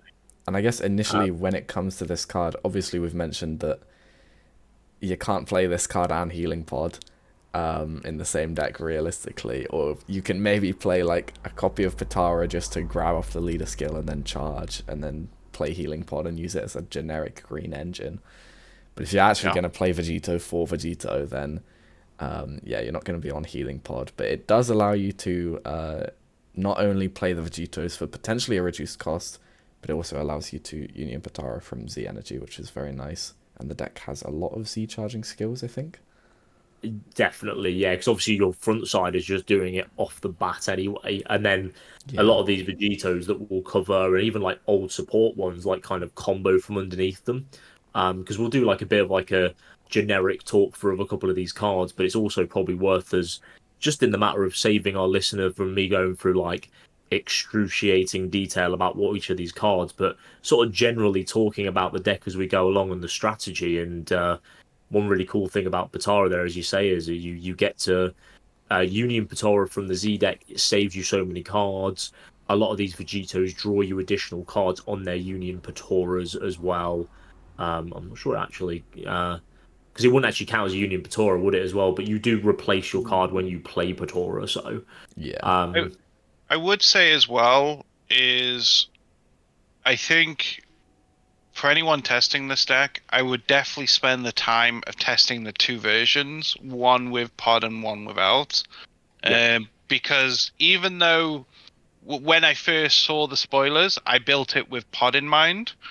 I think, there is some arguments to perhaps, one or the other as well. I think the Patora field card is probably the correct one to play. But I also think that people should, who obviously like the deck and want to spend time with the deck, I do think they should explore both options. Because some of them, which we'll cover in a second, the Union Patora cost is the same as the cost you would bring out with the field card. But one big thing, as Ollie said, is you can use Z energy as part of the cost, where obviously if you were running pod, you would have to use what's on the field. So there is a difference. Yeah. But it is something to consider. Something that's also nice about this Patara card is there are a couple of old green Vegitos that are worth looking at. Specifically, the main one I think is Hyper Rush, which suddenly its Union Patara cost being 5, but its specified cost being 2. It's suddenly like, oh, this card is actually pretty good in the deck. But that's... You go, Pete. Yeah, but that's the thing about the pod version, right? So you're right. If you're using that field card, you can bring that out for, was it 2 or 3? 2, yeah. Yeah. However, there's also the Trunks card that was for the Trunks deck, like, a set or 2 ago, where you pay 2 energy, bring that out, and that can play Hyper Rush on top of it. But so you can bring it out for 2 energy, just a different avenue. So this is what I'm saying. Like, I think definitely worth looking at both those versions. Exactly, and that's the point. Don't get me wrong. I do think the field card is the correct way of playing the deck, but I think people shouldn't be locked that is the only thing to look at, because you're right. You've got one that draws one. I mean, there might even be an argument for maybe a side deck choice. Maybe, again, if you're against a hand control deck, maybe pod is better. Again, this is what testing is for, right, guys?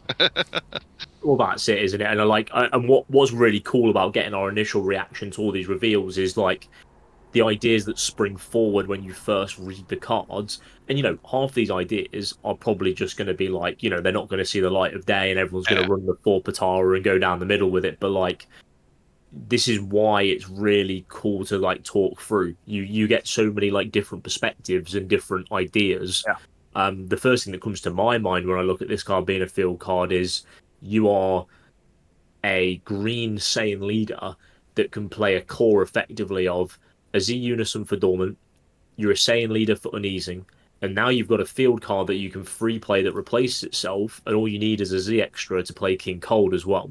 So you have the golden trio of stopping your opponent being able to attack you. Also On top helps of for the cooler counterplay, right? and the cooler counterplay as well. Like I love that card to bits. It's such a strong card, especially if the format like kind of leans towards 4 cost or lower battle cards being important. And you guys have touched on some really cool legacy support points as well, because like the one of the things from the Trunks and my deck, which I think is really cool, is that they have their own specific Vegitos that require you to Batora over a Z battle card and a regular Goku. And there's that Vegeta Z battle card that just pulls the Goku from the deck, and like for 1 Z energy, sets up a Union Patora on board, like straight away to go for without even needing to like draw into Patora or have a copy of it to like kind of do the gimmicky Patora bit.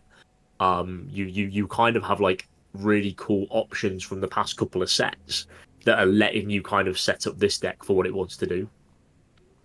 Exactly, and that's the beauty thing, where you have to consider old cards, but also old leaders. Obviously, we know some of these don't work with the set 2 Vegito, which we'll talk about, or when you'll see the cost of one of the big boys. But that's the point, right? You have to look. Dragon Ball is a very old game, and it's very lots of sets and lots of cards, and you have to like think about. Can this work in this deck, or can these old support? So, and again, this is why you need to test. You need to literally, like, I don't know if you guys do the same, but when I looked at this Vegito leader, I went on DBS Deck Planet, the best deck building website there is. Yeah. I just searched Vegito and just looked at all the options I could play with that Union Batora field card, and then worked what's good or not. That's easily the best way to do it. Like, and I love the idea that like you do it as well, is that like I find that so useful. And when we get onto the Zamasu reveals as well, I did pretty much the exact same thing. Searching for all green Zamasus on Deck Planet to go, right, what works with this, what doesn't. Shall we look at the big 9-drop Vegito? Because we are kind absolute beast. Yeah, we're dotting around a few cards, but I think this is really important to do because, there's a couple of 1-drops in here. There's a My Super combo that does bugger all and some skilllesses, basically. But realistically, let's look at the 9-drop Vegito, because I think this is probably one of the biggest talking points of the Vegito reveals. So it's SSB Vegito All Out Super Warrior. It is crucially a 9-cost. So no fun shenanigans with your BT2 Vegito, unfortunately. Crucially, a 3 specified cost and a 3 Union Patora cost. So regardless of which way you go with the deck, whether you're Patoring, whether you're like healing podding, that kind of thing, you're going to be paying 3 for this guy in a Son Goku and Vegeta. And all the keyword skills as well. Barrier, triple attack, and blocker. 35k power. And when this card is played, you choose one of your opponent's battle cards, ignoring barrier, KO it. Additionally, if your opponent's life is at 3 or more, place 1 card from your opponent's life into its owner's drop. Yep, crazy strong. Yeah, absolutely. We saw how good Solidarity was when it used to burn people. Obviously, this is a little bit more expensive and maybe not. Well, the on-attack effect is not quite as strong as Solidarity was, but yeah, it is still a very powerful effect just to be able to burn life. Yeah. Anytime you get Barrier and Blocker together, generally speaking, the card is pretty good when it's on a boss monster. and this is no exception. Especially on Yeah. a 9 cost. Barrier removal on a 9 cost is still pretty hard to Yeah, come yeah. by. Like that's the thing. Like right off the bat, like what do you do about this thing? Like, like even KIDKU, which is like your biggest threat in the format, Doesn't doesn't kill quite this, have yeah. the barrier removal to like they'd have to start playing stuff like Corrin's Secret Tower Medicine Card, whatever it is, to like chip the extra 5k ignoring Yeah. barrier and then like try and take it out that way. But like critting life is crazy. No life, no energy restriction on this card. So turn Yep. 3, you can just slap it down, and then it represents both a defensive and offensive card because you can choose to go in with 3 swings if you want to, or you can just go, here's a barrier blocker that's blown up your card, and that early in the game you probably lost a life to the effect anyway. You won't be on 3 or you'll be definitely be on 3 or more life as well. So the amount of value that this card gets, and the fact that the deck can give you the Batora card to just make this guy on turn 3, is insane in my opinion. Yeah, absolutely. It's also interesting that it's triple attack rather than triple strike, because traditionally Vegito cards are normally double, triple kind of stuff. So it's interesting Yeah. that it's an attack rather, especially when it doesn't have an on-swing auto. I thought that was quite interesting and unique as well. Yeah, definitely. Like being able to just like, and the thing is with triple attack, it then just gives you the choice of being aggressive or defensive with the card, which is Yeah. just flexibility in Dragon Ball in general is always one of the best things you can hope for. Like if your deck can be aggressive and defensive rather than being like leaning towards one, it's really good. And like this thing with this deck in general that I'm seeing is that you've got plenty of defensive package. Like putting this barrier blocker on the board and then dormanting them, it turns over, mate. Thanks for playing. All right, like that's really really powerful, especially if you've already set up your Z Unison and kept it as well. Which might be a good time for us to move on and check out this new Z Unison for the deck as well, right? Yes. Yeah, let me go grab that Considering up. you'll need this card to awaken, or a 2-cost Z Unison, so Bardock is very much a card. And we're just talking about a barrier blocker you've got on the board, so Z Unison Bardock is very, very good for fulfilling your awaken cost here as well. But you do have the Z Unison, which is SS4 Vegito attaining greater power. 2 specified cost, 2 Z energy to make it, so you'll have a turn 1 and turn 2 of doing your leader effect to be able to go into it. 2 costs are a lot better than 1 cost because KIDKU doesn't just Chaozu and nuke your Unison and you can't awaken. Also, when this card attacks, choose it to one of your opponent's battle cards and KO it. That's really strong off the bat. I really like that. And then to uptick it, so +1 marker, activate main, add 1 green card from your hand to your Z energy. So that's how easy it is to make Z energy in the deck. Draw 1 card.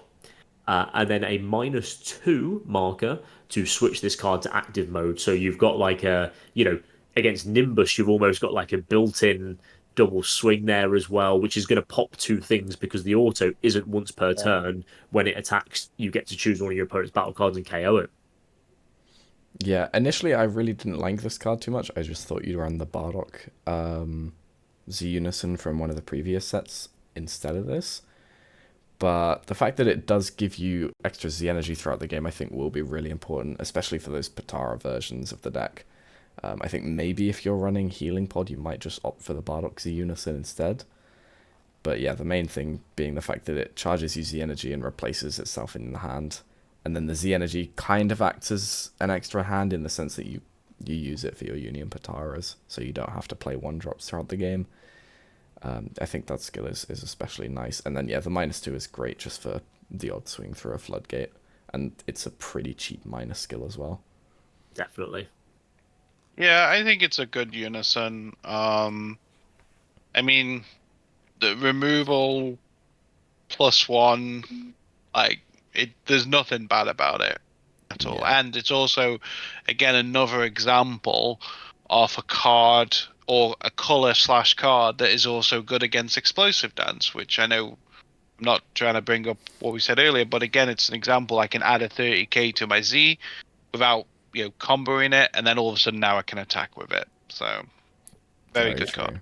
Yeah. Yeah, I think we're all in agreement there.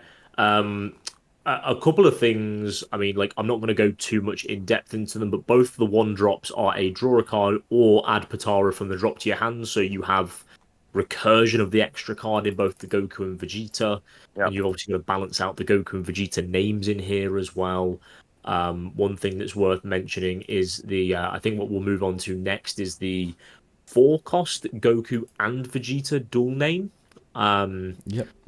Which is SSB Son Goku and SSB Vegeta, Realized Premonition of Fusion, a 4 cost, 2 specified green, dual attack 19k, that for 1 green energy, activate main.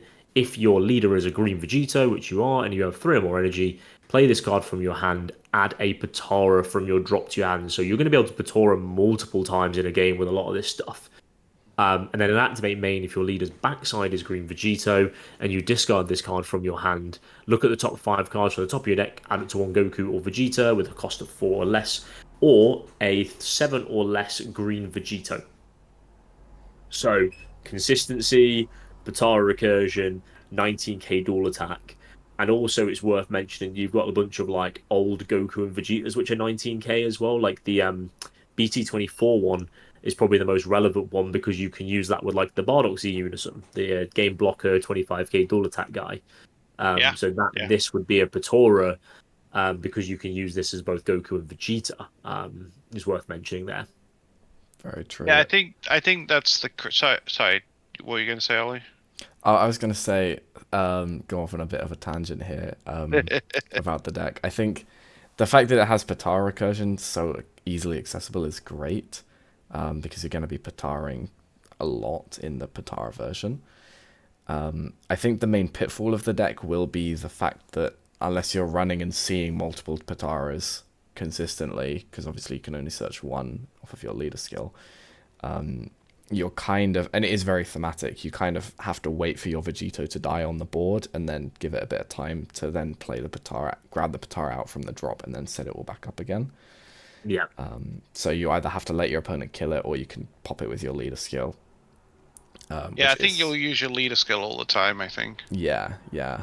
But it does mean things like the barrier blocker on the 9-drop Vegito can be a little bit less relevant, unless obviously you leave it there for a turn, defend with it, and then just swing with it on your turn, pop it, play another guy. Is very possible. But something I am very excited for is if we see cards like Toa Twisted Sister get sided into against this deck to try and bottom deck the Patara as it hits the drop. If they're only running 1 or 2 copies and they've used their leader search skill and awakened, then it's going to be a struggle for them to get back into play. Is Twisted Sister any card instead of battle card? Yeah, it can be any card, I think. That's a really cool one, yeah, because it's on a counter play timing as well. So you have the option there to flick the Patara back, which could be very interesting. Yeah, that would be really funny to see. And one interesting thing, this again goes back to Dragon Ball players can't read. Because you just, when you said about activating main, I'm like, well, why wouldn't you not do that? I didn't realize all of the cards actually, I just assumed everything underneath that card went to the drop. And then I reread the leader skill, and I'm like, oh no, everything goes. Yeah. Because I was like thinking to myself, why are you guys talking about you'll need multiple? Because you could just use this, stack off underneath, and chuck it all in the drop, and then do it all again. Then you lose your Vegito too. Yeah. Prime example of reading, right? we do it all the time, but yeah, cool. Yeah, definitely. There is the pair of like the Goku and the Vegeta that play for 1 green energy. I can go a little bit into them, but realistically, they're both like a 1 green energy that you play on an activate main. Just trying to get through a couple of these cards here, really, because we know we've got another archetype to discuss as well. Yeah. Because they're both like, if you're a green Vegito, 2 or more energy, you play it for 1 green. The Goku draws, and then you add a Vegeta from your drop to your Z energy with its skills negated, and then when it attacks, it gains 10k, and that's a 4-cost 15k.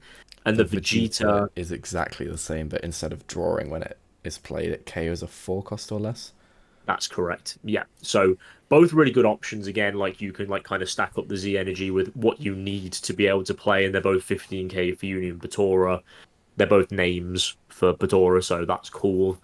Um, I think the last two cards to talk about in terms of Vegito, is going to be Surpassing Immortal Gods, which is the Z leader, Yes. which I think is another thing which is really strong about this deck. So SSB Vegito Surpassing Immortal Gods is a 1 green energy to Z Awaken, 2 Z energy cost.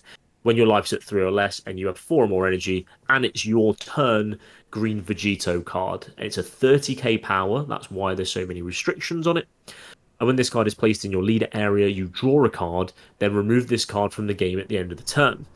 Activate battle once per turn, choose it to one of your green Vegito cards, and it gains double strike for the battle. That includes the leader, and of course any of your Union Batora, so the big 9-drop boy we mentioned earlier, can gain double strike for a swing as well. Kind of nutty card, right? Yeah, it is a bit insane, and it's obviously very good that it's only on your turn, and also the fact that it's a 30k can be kind of good because it means you can't use Bursting Rage to bring it in. But Very yeah, good. it's a pretty scary card, just for the fact that you're going to be taking all these triple attack swings, but also the fact that this 9-drop is going to burn you from 3 to 2 at some point, and then suddenly every Vegito swing can potentially be lethal as long as they have an energy open or this Z leader in play. Yeah, and you can go leader activate main to give itself 10k for the turn, swing Z Awaken into this guy, draw the card, And now you're give 40. itself double strike, and you go up to like a 40k double strike after, as you say, critting them from 3 to 2 with the 9-drop as well. Yeah. And then you can just do it to the 9-drop, you can do it to this guy. Deck's got an insane amount of like finishing ability, and then also like defensive I think measures that's probably built in what the as well. activate battle's also designed for, isn't it? It's like, because of the 9-drop being triple attack, I think you're right. It's like, let's say they're at 4 life, as you've said, you burn them down to 4 to 3, and then one of those attacks is probably doing damage, and then the other one you can then just chuck it to double and just dump handle if you want to. Because with it being a 9-drop with barrier, it's going to be quite hard to stop that mid battle. Yeah, absolutely. Yeah. And I think the last card for us to cover is just the other Union Patara, the 5-drop. Yeah, the 5-drop is a 1 specified cost, but a 5 cost, crucially for Patora. Deflect dual attack, Union Patora for 2 green energy, draw a card, Son Goku Vegeta, and when this card is played, draw a card, then choose it to one of your opponent's battle cards and KO it. And when this card attacks, use it to one battle card from under this card in a combo with its skills negated for the turn. So a nice early 1 energy play off the Patora because you have your specified cost. And also, because of dual attack, you can kind of combo out both the Goku and Vegeta to like recharge your Z energy and apply a bit of pressure as well. Yeah, definitely. Something nice to note about this card is the Union Patara does draw in this case, whereas the 9-drop didn't. If you go for a healing pod version, again, you're going to be spending more energy on the Union Patara and on the 1-drops and on the healing pod, but you will be getting these extra draws, so it depends where that lines up with the rest of the deck's game plan. But yeah, also you can just play it for 1 in, and a 1 energy 25k effectively dual attack that draws and KOs is very efficient, really. Definitely. Yeah. I think that's very well surmised there, to be honest with you. I think it's a really strong early game card. Then you've also got the 9-drop in case you need it as well.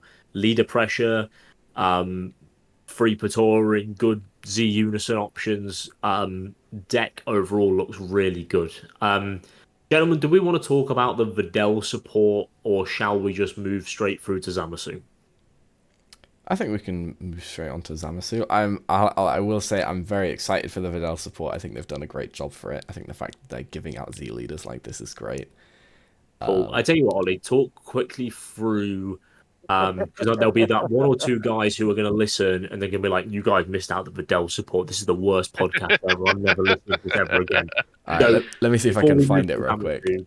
Oh, hit okay, me I up got with a it. Yeah, very yeah. quick run through of the Z leader and the support. Like I can read it out if you want, or if you want to just very quickly go, this card is good because of X reason. Yeah, I'll go through it quickly. I haven't played very much Videl, maybe the odd game or two here. So I don't know a huge amount about the deck, but I know it generates a lot of Z energy, does a lot of skillnesses, draws a lot of cards, and it's very cool. Yeah. We have a 4-drop Great Saiyaman 4K permanent. If your leader is Green Videl, then it becomes a 1-drop, and then if you have 3 or more energy, it boosts itself to 25k on the board. When it's played, you draw a card, and then if you have 3 or more energy and it's your turn, you get to KO a battle card. And then the activate main, you place it from the board to the drop, and you basically get to awaken your Videl leader by going down to 6 and drawing 2. So it lets you self-awaken, which is great because the deck only awakened at 4 before. But it's also, it's a cantrip that can also be a swinger if you draw it later on in the game. So just an all-round very efficient card that helps an old deck awaken. Yeah. Going on to the Z leader, it is a 10k, which is in line with the Videl whole thing It's a of being a 10K, 5k, right 10k thing. Awful Z leader. Moving on. They've given it like 11k at least. You know That what would I have mean? been funny. It is 1 Z energy, which is super easy for the deck to generate. It Z awakens over Videl. It's got an auto where you remove this card from the game. At the end of the damage step for a battle with this card, you play a green unison with 6k power and 1 marker on it from the drop, which is great. You get to play, I think it's the Great Saiyaman unison, which is the unison that you want to play in the deck. I think it lets you like boost your leader a bit when you combo skillesses and draw some more cards here and there, or play some more skillesses. I can't really remember, to be honest. Yeah. Let's go with that. It's definitely a big centerpiece for the deck, and the fact that you kind of get to play it for free now because the Z leader's free and it's playing it for free and then removing itself again is very nice. Yeah. The Z leader also has an activate battle once per turn for 1. If you have 3 or more energy and 2 or more green cards in your combo area, you play a mono green battle card with Great Saiyaman in its card name from your hand, and it gains blocker until the end of your opponent's turn. And you can do this on both players' turns because it's activate battle. You can play the Great Saiyaman that we just covered, but I think the main one you'll be looking at is the old draft box guy that then plays a skillless out. So you get 2 bodies for 1 energy, and one of them becomes a blocker, which is super nice. And you also get like all your skillless synergies live if you have any of those going on when you go on the offensive. And then it's got another activate battle. You can use a green skillless battle card from your drop in a combo. So this is really nice because the Videl leader, when you combo with a skillless, I think you get to draw, and then you get to play it at the end of the combo by spirit boosting. Yeah. So you go swing with your leader, combo a skillless to draw, activate battle to combo Z awaken, activate battle to combo another skillless, activate battle to play a Great Saiyaman. You've got a bunch of combo power, you push some damage through, and then at the end of the battle you get to play your unison, and then I think the leader's auto then lets you play one of the skilllesses or something. So yeah, just a very nice all-round combo, which is all for free or 1 energy if you use the activate battle, but you don't necessarily have to use that, which is very cool. It allows a free play deck to get more free play to set up the rest of its free play, which is very nice. Yeah, and it's another one of these, like, the legacy support is just, like, really phenomenal. Like, the Z-Deck legacy support is so important because then you're not relying on drawing 4 copies of your broken card, and, like, the Z-Leader itself is obviously just going to be attached to all of your plays. Like, for all of my green knowledge, I've never sleeved up the Videl deck, so you guys will probably have to tell us a bit more about why this is really broken support or why it might be just a bit average, but all the stuff we're reading there looks like it's pointing in the right direction, but yeah, you'll have to let us know. Yeah, for sure. Right, should we move on to Zamasu? Yes. No, you gotta say all hail Zamasu. Sorry, mate, how does it go again? All hail Zamasu. Oh my goodness. We're gonna have a Peter soundboard by the end of this. You gotta put some clip over and over again. Nah, you gotta put respect on Zamasu's name, man. Like, Zamasu's a cool character, so. He is. I mean, if you'd asked Pete before these reveals, he had no time for Zamasu, thought it was terrible. But True. as soon as a leader with a mill component came out, all of a sudden we got to be putting respect on the boy's name, haven't we? Pretty much, yeah. Let me dig into this leader then for you all listening here. So, on the front side, you're a 10k leader, and when this card attacks, you look at the top 5 cards of your deck, add up to 1 green god to your hand, and shuffle your deck. Crucially, you have to attack them, which a lot of mill decks don't like to attack you. They like to be able to just sit there and watch you lose cards. Awaken when you're at 4 or less, or you have 2 or more energy and a green Z unison with a specified cost of 1. Boo, you're going to get Jiaozu'd. Draw 1 card, switch between your energy to active, and add cards from your life until you have 6 cards left. And then you awaken into Fused Zamasu Insanity from Justice, which has got a permanent skill that you can choose a Goku Black card from your drop when choosing a Goku Black card to use with Union skill on a green Zamasu card from your hand. So instead of having to have Zamasu and Goku Black on the board, you have Zamasu on the board and Goku Black in the drop, and then you Union into them. When your green Zamasu card with an Evolve or Union skill is played, place the top card of your opponent's deck into the owner's drop. That is not once per turn. You can keep on doing that for as much as you can Evolve and Union. And then when this card attacks, draw 1 card, and this card gets 5k power for the battle. Also not once per turn, might I add, because there is cards in this set that have interaction with your leader to do that. Mill's back on the menu, boys. Mill never left the menu, and here we are with a flipping second helping of it.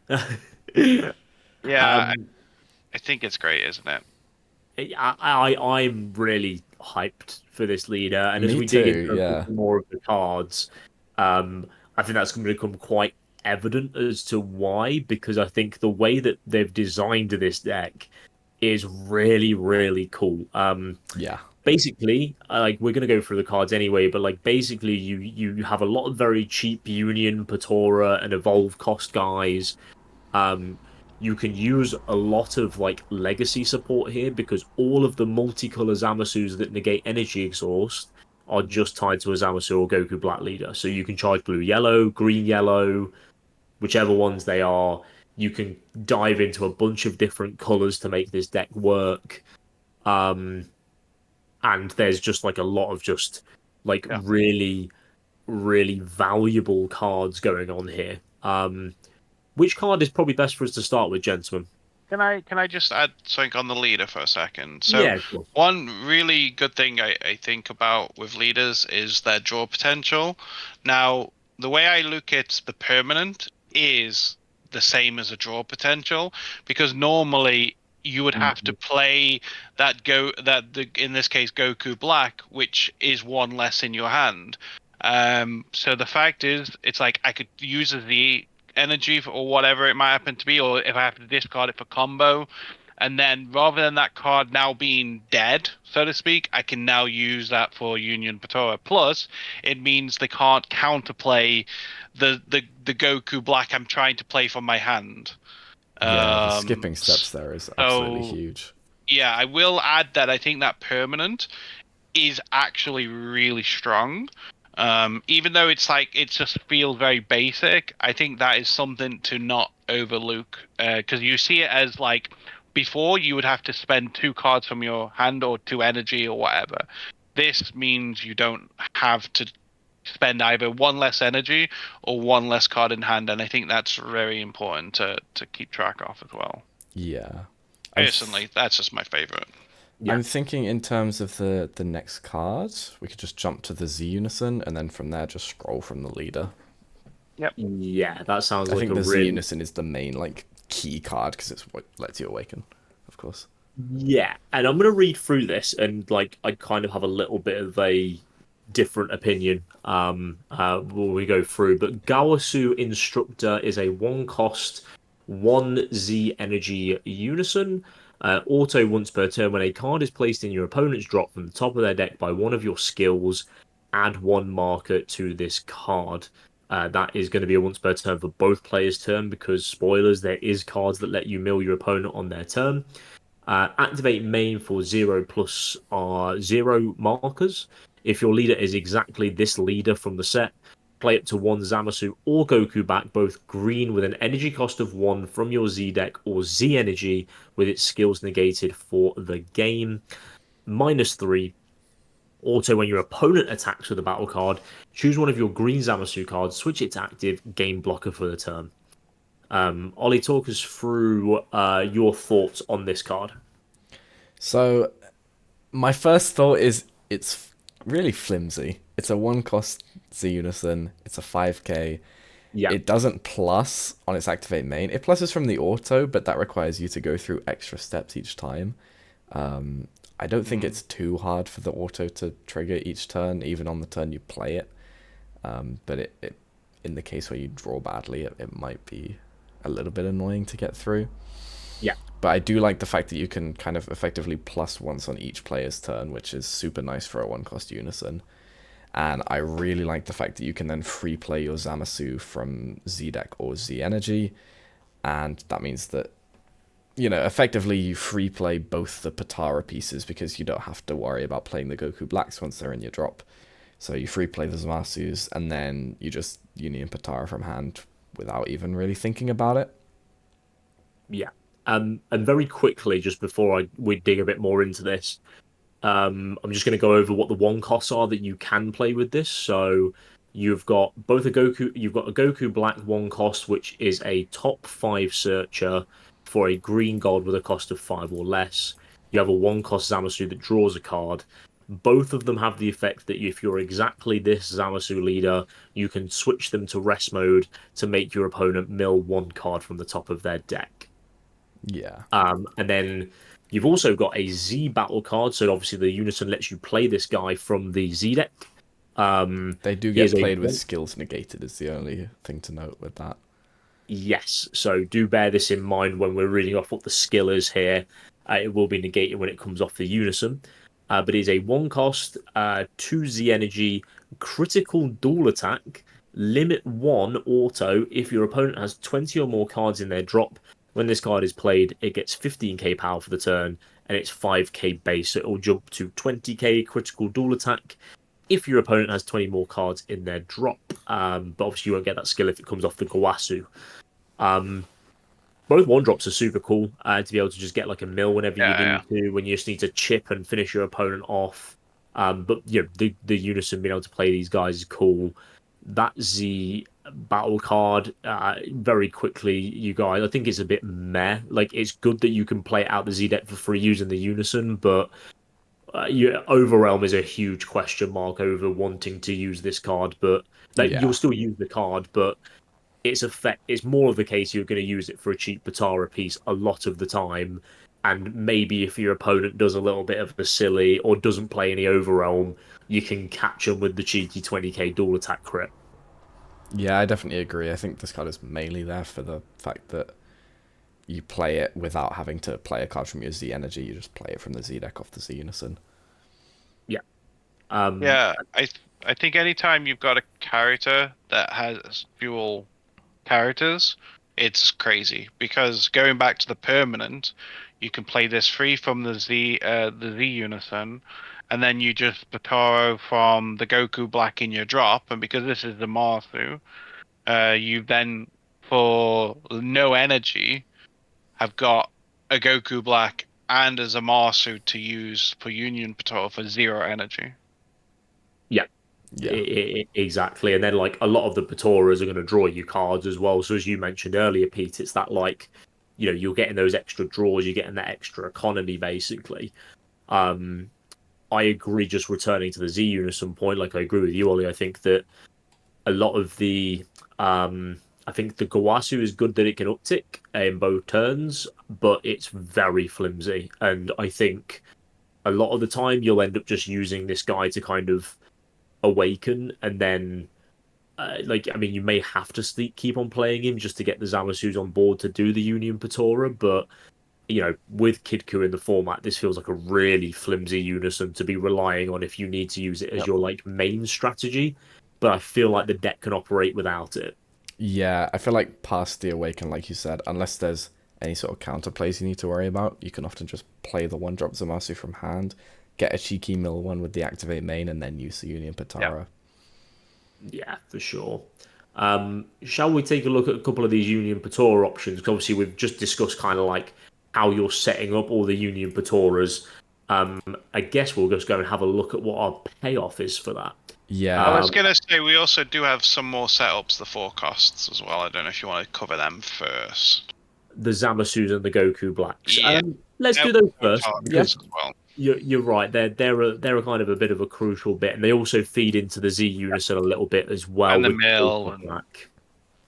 Yeah. So your main forecast Zamasu is Zamasu Doubt in Man and God. Very edgy title for a I card. love that title, man. Of That's course so you do. cool. Of course you do. Yeah.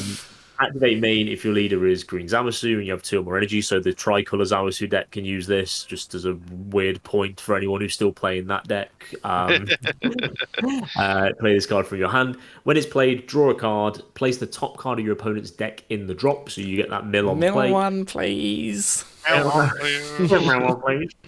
Additionally, if you have a Zamasu card with Union skill in play, this card gets 5k in critical for the turn. A lot of critical baked in, nice little bit of mill, a 1 energy Zamasu that you can play and draw it, like replace itself, and then you can hit the Union Batora after hitting them with crit as well, especially if you've already got that Union skill in play. Then you've also got, it's just the one, it's 2 Goku. No, yeah, there's 2 Goku Blacks, but I will say as well while you're looking at the next one, what I do, because obviously anyone that plays Janemba, we always obviously love the mill 2, please. This is the deck where I can actually say mill 1, please, mill 2, please, and discard 1, please. Kind all in the sir. same deck. All kinds, exactly. I can do that all in the same deck, so I'm hyped for that. But sorry, carry on. That's it. That is the biggest advertisement for playing this deck. Is you get to be obnoxious not once, not twice, but 3 times to your opponent while you're playing them. Bandai were right when they wrote on the spoilers that this was going to frustrate people because you absolutely will be frustrating your opponent with this deck.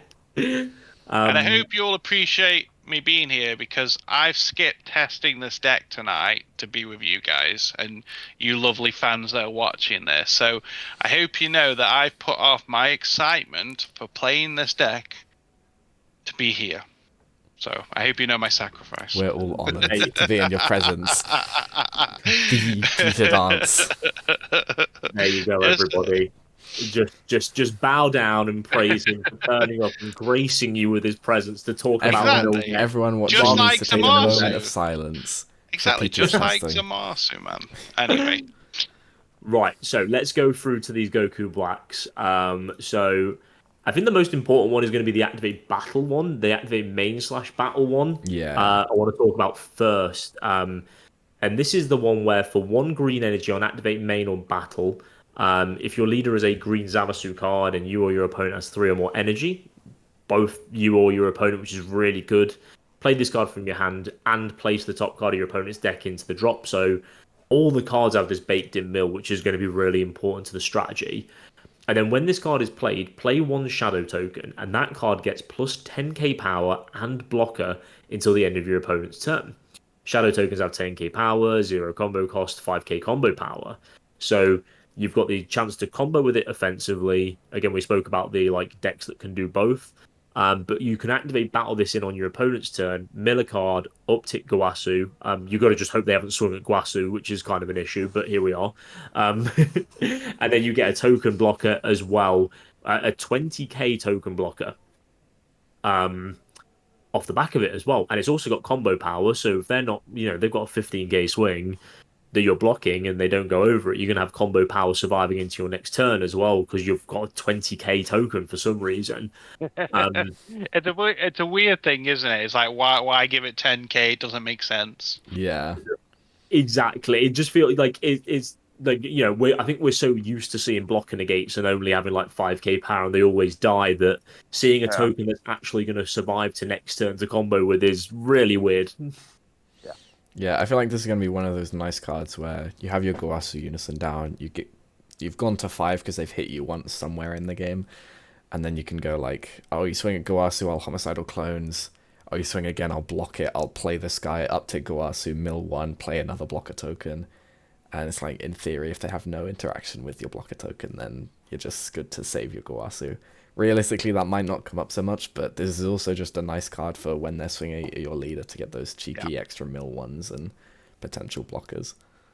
Yeah, really slows them down, which is kind of like the aim of the game when it comes to mill, right? Especially if you want to play this as like a really, like a Mill focused straightforward mill deck. strategy. Yeah, Like yeah. mill focused. But again, we kind of alluded to it earlier. One of the really cool things about this deck is that it kind of can do a bit of whatever you feel like you want to build it towards. You can build a solid mill strategy. You can do a bit of both. You can build it to be a bit more hyper aggressive, focused around this Z battle card with crit and dual attack, and all the other like critical swingers at 20k are really cool.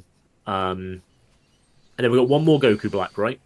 Yeah. Yes. Which is heightened form, which just plays off an activate main for a green energy. If your leader is a green Zamasu, you have 2 or more energy, you play it. So really early on, 15k power. When it's played, choose one of your opponent's battle cards with an energy cost of 4 or less and KO it. Then place the top card of your opponent's deck in the drop. Additionally, if you have a Zamasu card with Union skill in play, it gets 5k and double strike. So you've got the aggro in there again. You've got 20k double strike, 20k crit if you've got the Union guys on the board. Like you've got the crit with the other Goku, the other Zamasu earlier. In fact, that was so aggro and mill options again, and it's the Goku Black name that you can use from the drop for your Patora. Yep. Perfect. Yeah, just a very solid card all around. Yeah, there's not really too much else to say about the Goku Blacks. They're both just the Goku Blacks and that 4-card Zamasu are all just really strong cards in their own right. Should we dig into a couple of these Union Patoras? Yeah, so there's starting 3 with the 5 drops. SR, I guess. Yep. Yeah, go for it, Pete. Oh, okay. You were about to say about there being the 5 cost, so I was like, you run on that tangent. No, there's 3 5 costs and then there's an 8 cost, not counting obviously any old archetypes. So this is where we start getting into the meat, because of course, for anyone that doesn't know, Zamasu is generally speaking an indestructible unit. There is 1 or 2 old ones that aren't, but that's another thing. So this one, so if we go Fuse Zamasu, what is it? Unfiltered Ultimate God. Union Patrol for 1, so it's not expensive, but it's 1 colorless. You draw 2 cards, so fantastic. And then it's a green Zamasu card and green Goku Black. So of course, easy to. They're all going to be that, so I wouldn't worry about it too much. And then it's got an activate main, which is quite interesting as well. So you've got 2 ways to bring this card out, which I thought was interesting. Obviously, when you do the Union, you would make a mill and you would draw 2. But this activate main limit 1 for 2 energy instead of 1. If your leader's green or God card specifically, and you have 3 or more energy, you can choose 2 God cards in your drop and play this from your hand. And then you place all the chosen cards with this skill underneath this card, and your opponent discards 1. So it's quite interesting that you've got 2 ways to bring it out. I think in this deck, I think you'd always Union Patora it. But the activate main is something to consider maybe for some other decks. And then it's got an activate main, which I like a lot as well. You add 1 card from underneath this card to your Z energy, and then you KO one of your opponent's battle cards. Which I like, because of course this will work for both versions of either Union Patora or the activate main, because you'll have 2 targets underneath there. And it's not even once per turn either. Yeah. No, the activate main. Oh yeah, that's a good point. It's not, so you could technically KO 2, and it doesn't care about the cost or anything like that. So I think this is obviously it's an SR, and it's incredibly good for the deck. Yeah, it's really cool for the deck, and it's like I kind of noticed and I only noticed this because I've been playing a lot of like the latest Red Beerus deck with like the new promos from the regional. But it says if your lead card is green or a god card. Yeah. Yeah. So I could technically play this card in Red Beerus and put 2 god cards from my drop underneath it, and make my opponent discard a card in a red deck. Random interactions and stuff like that. But this is one of those cards where we're gonna have to search up God on DVS Deck Planet, select leader, and just see what comes up. And maybe something gets broken, Isn't Grand Priest limited to God cards only, or is it multicolored gods? I think it's God cards only, right? Yeah, I Can't in Grand remember, Priest. but Grand Priest is This is one the that came god. to mind when I saw God. Yeah. God. Yep. But again, This- that's what you got to think about, right? Mm-hmm. Yeah, definitely. And a lot of the god interactions on this card as well just had me kind of thinking about super combos. Hellas is a really old super combo for gods. And it's a green super combo that discards a god. Like, well, no, just discards a card, I think, Discards, and yeah, draws and then two. draws two. So you've got a bit of god synergy there, and also you can use Hellas to discard Goku Blacks and draw two.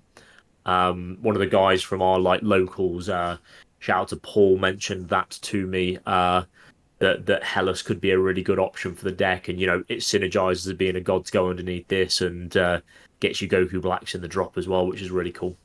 That's the thing; it's searchable as well. So yeah, that's going to be the correct super combo for this deck, I think. Yeah, I imagine so. Something that has come to my mind as well is Kusu being a god, and the fact that you can play obviously blue check lands in this deck, and your leader doesn't search for mono green gods, so you can also search Kusu off the leader. I love that card. That is such a cool interaction. So the multicolor thing I was thinking of was that you can play the Bojack negate to make your opponent mill in their turn. You're the one from Janemba. Because you can charge blue yellow Zamasu's negating energy exhaust, so you'll be able to play it for one, and that also gives you a way to negate an attack on the Gawasu Z Unison and uptick it as well. So yeah, so I think the 5 cost SR is really strong. You've also got another couple of SRs. There is an evolve one, but there is also the other 5-drop Zamasu, which is again indestructible Union Patora. If your leader is a green Zamasu card, you draw a card, place the top card of your opponent's deck into the drop. Green Zamasu, green Goku Black.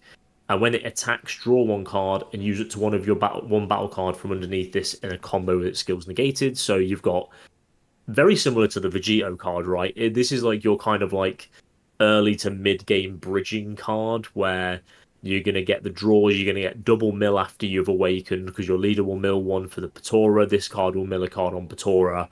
And then you can attack combo from underneath it. And again, we're going to get to the card that ties together a lot of these cards not being once per turn as well.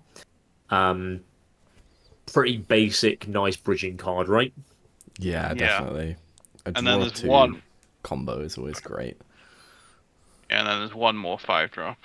And one more 5-drop again as well. If your leader is a green Zamasu card, draw one card. This is ideal world creation. They are really getting in there with these card names for this set. Again, place the card in the drop on Union Patora, so you're always going to be kind of like milling 2 per turn kind of thing, which Janemba has made all of its fame off of, being able to mill 2 per turn, plus the extras. So it's a Union Patora for one in the usual way of doing it, and then auto place one card from under this card in the owner's drop. When this attacks, choose it to one of your opponent's battle cards with an energy cost of 5 or less and KO it, and choose your opponent's unison, and remove one marker from it as well. Again, very valuable for 1 energy, considering how easy the deck is going to be able to generate the materials needed to Patora. Yeah, it's very good that you've got these 2 5-drops that kind of fill 2 different roles for the deck, so you can go for whichever one suits your situation best. And also, they've got indestructible, so they can get gradual value throughout the game, but they also just get immediate impact when they are played an attack. It's only really red and yellow that's still like a lot of decks kind of like if this deck becomes relevant, you'll need to start specifically siding for indestructible hate because every color at least has one thing that deals with it now. But we got to remember that red and yellow are going to have the easiest time clearing your board. The rest of the decks are going to have to be very specific with how they deal with you moving forward because the indestructible keyword kind of is a bit jarring for some colors. Yeah, for sure. And then I think we go to Big Boy from there as well, don't we? Which is the 8-drop fused Zamasu Total God's Rage. For 1 energy, you EX evolve over any of your 5-cost Zamasus. That is just a green Zamasu, so Deity's Wrath, the old draft box card, that can be evolved over, for example, here. And again, you only have to be a green Zamasu leader. It is an 8-cost, so you can't put that huge 9 cost over it from a couple of sets ago, which board wipes and stuff. So just worth noting that. Also, when this card is played, choose up to one of your opponent's battle cards, KO it, place the top 2 cards from your opponent's deck in their owner's drop. The mill 2, please. Mill 2, please. We finally made it. And if there is a card under this card, place all cards under this card into the drop. Choose one of your Zamasu cards, switch it to active, and it gets 5k power for the turn. All of those cards we were just mentioning and talking about, not once per turn on their auto swings. So any of your guys which are still left over on the board that you want to get residual value out of, this card's going to let you do it twice. Yep. Not locked to a battle card, so you can use the leader to swing twice until it's to active and gain 5k. Plus the leader gains 5k on its auto when it swings. So with this, you could get up to 30k leader base. Yes. Yeah. Yeah. Can also be used as a defensive bean. Defensive bean as well. Yeah, because it's an activate battle, isn't it? So as long as it sits there. Yeah. Well, it's indestructible, so most of the time it will. Yeah, you'd think so. That's it. And like red will probably fall into the mill game against you a lot as well, because they will draw a lot of cards to rip through their deck as well. So that's kind of cool. The 5-drop SR, add 1 card from under this card. Choose. Yeah, that's going to get multiple KOs if you want it to. A lot of these 5-drops are just going to be able to like nuke 2 battle cards with Ideal World Creation and remove 2 markers. Draw 2 cards and use 2 cards in a combo from underneath Cleansing Despair. Cards like really, really cool, and you get those like mill turns where you're Batoring with the first 5-drop, mill a card, EX Evolve, mill 2, play the other Patora, mill another one. The leader's milling all the way as well, so you can put together turns late in the game where you're milling like 6-7 cards. And if it's getting that late in the game, you're normally going to end up winning there. Plus, they've got to deal with this board of threats as well at the same time. Yeah, I heard someone in one of the groups I'm in said, I think it was a 4 energy play, and they milled 11, I think it was. So, pretty That's impressive. keeping you away from Pete, isn't it? You've been looking to mill people by 11 cards, and we just got you here talking about it. Yeah, I will say this 8-drop, what really disappoints me about it, I will actually say, is the power, only 20k. I think that is a huge disappointment for the investment to get there. Obviously, the mill 2 is great, and obviously the fact it's indestructible is great, but it didn't need double strike when it's 20k. It could have just literally been anything else, and it would have been fine, like deflect, whatever. The fact it's double strike is kind of irrelevant when it's only a 20k swing. Even if it gets like a boost or something and it becomes 25, who cares? Personally, I think there should have been a 30k card, at least. Especially because it's like an 8-drop and it's the kind of final form, but it's obviously, I don't know. I think it's bad at 20k. It feels like I can agree with you on that, yeah. Heavy balancing things, isn't it? Where they've kind of overbalanced the card, because at 30k, red still negs it off the board in one go, and that's fine, but it still provides this card with being a lot more of a threat. But they were like, oh, we don't want you swinging twice with it and it gaining 5k and becoming like a 35k double strike dual attacker, as well as milling a bunch of cards as well, which I understand, but like 25k feels really reasonable for this card, jumping to 30 if you use the effect, right? Yeah, I think so too. It's a lot better than, because the thing is, someone can just defeat the demons on it and kills it, and that feels bad. Yeah, true. Yeah. Very because good point. you've spent energy, you've spent cards, and don't forget, like, these ones are not drawing cards. Only the SR is drawing cards. So when I evolve on this, I don't draw anything. I mill 2 and then mill 1 for my leader. Okay, that's fine. I've milled 3 in total. But like if I'm playing like the 5-drops, actually no, sorry, you do draw for those. My apologies. Which is also good because of the permanent existing. It's fine. If the permanent didn't exist, then you're still losing cards from your hand, so it'd be bad. but because the permanent allows you to do it from your drop, it's now good. Yeah. So yeah, I think the 8-drop. I think it's a lot of investment for something that can die so easily. Yeah. I mean, that would be like the one bad thing I'd say about it, but the deck overall Yeah. looks really, really cool. And I think Yeah. there's loads of different avenues you can go to building it. Last couple of like filler cards, I suppose, is this Gawasu Negate, which is one energy, remove a marker from a unison, sure. Might be a useful side deck card at some point. If someone's silly and plays their Z unison and has to attack to uptick it, like against Boo or something like that, turn to it might be useful. Yeah, true. Assault is a very interesting activate battle card because we've seen quite a few bits of support where all these leaders get these activate battle 1-cost cards and they're just filler. There's 10k plus you remove a 2-drop like in the Bojack example, and it's like, yeah, whatever, I'm not really that interested. Assault is an activate battle where you use a green Zamasu. If your leader is a green Zamasu only card, so it's kind of tied to this leader at the minute, use it to 1 mono green Zamasu and 1 mono green Goku Black from your drop in a combo with their skills negated for the turn. Then choose up to 1 of your mono green Zamasu battle cards with an energy cost of 5, and it gains the following skill for the turn. Auto, not once per turn. When this card deals damage to your opponent in a battle, switch it to active mode and place up to 1 god from your drop under this card.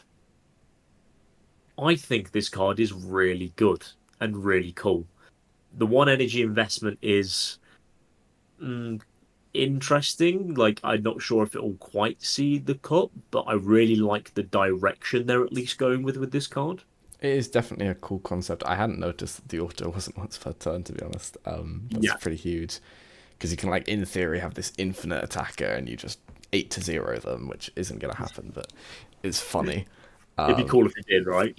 But yeah, I imagine there's maybe even some builds where you, like, try and focus on this card and go, like, hand control and then use this as your finisher to just kill them from high life to 0 by having their hands ripped out so they can't combo out this attack.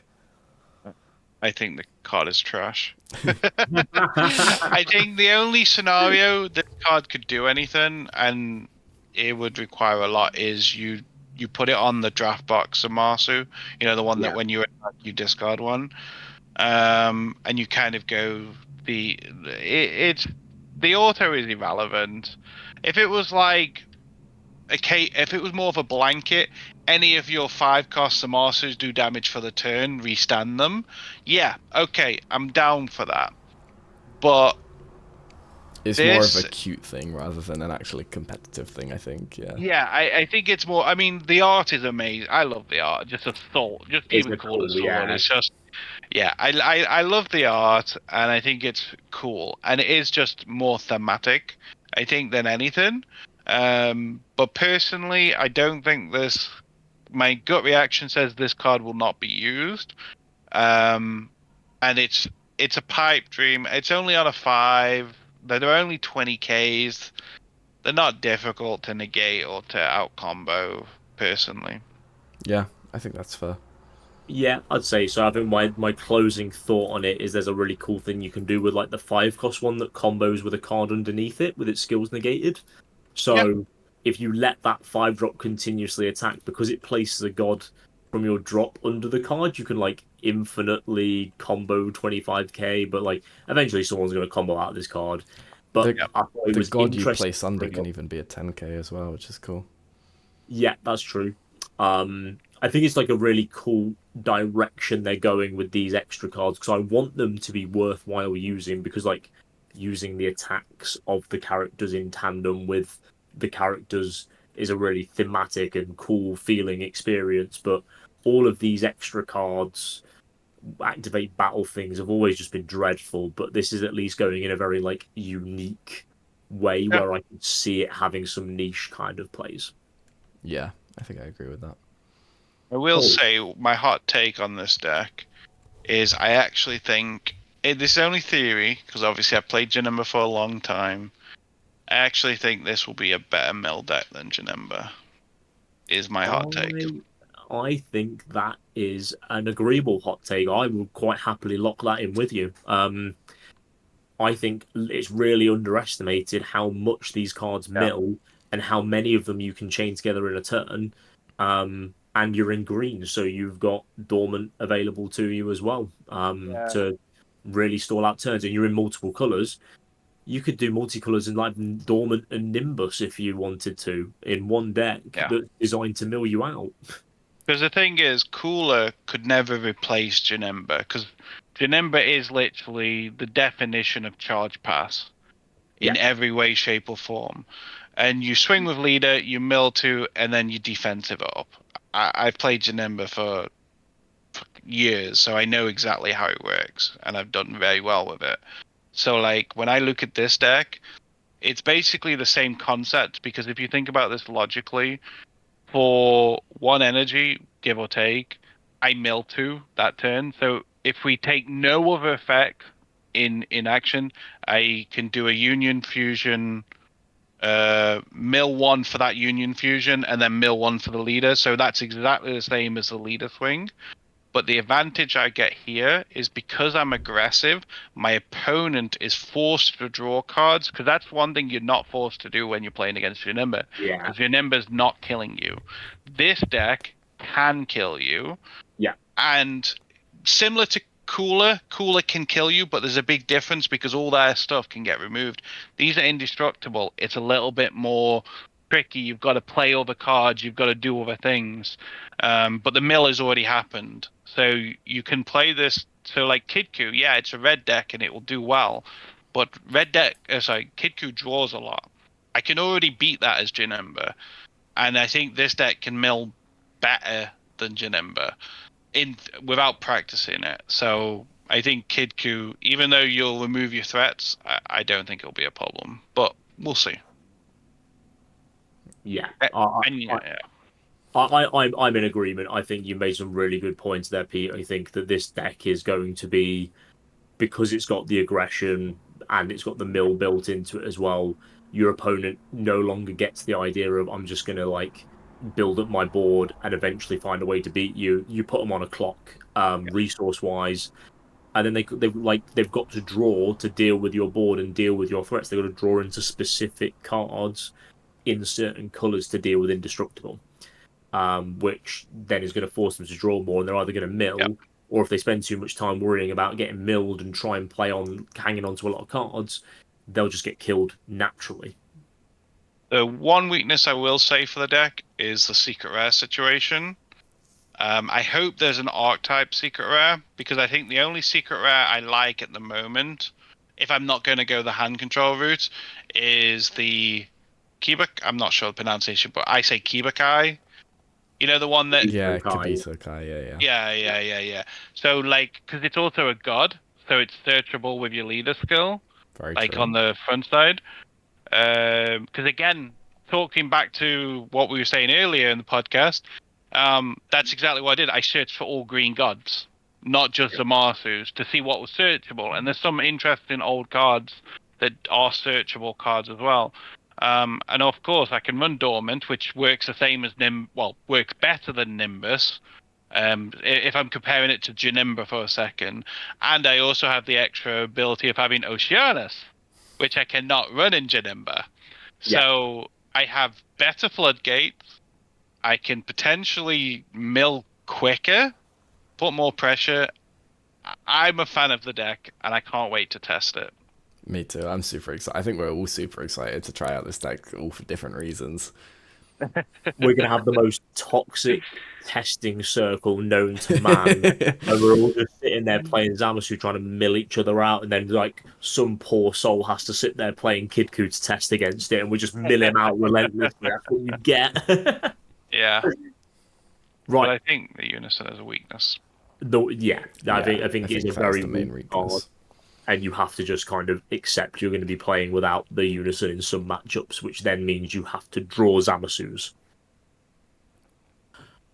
Gentlemen, I think we've been going on long enough. I'm going to draw us to a bit of a close there. And I just want to say a massive thank you to you both. It's been a wonderful first episode. And hopefully all of you either watching or listening from home have thought so as well. Our very first venture into the podcast space, so any and all feedback is really, really appreciated.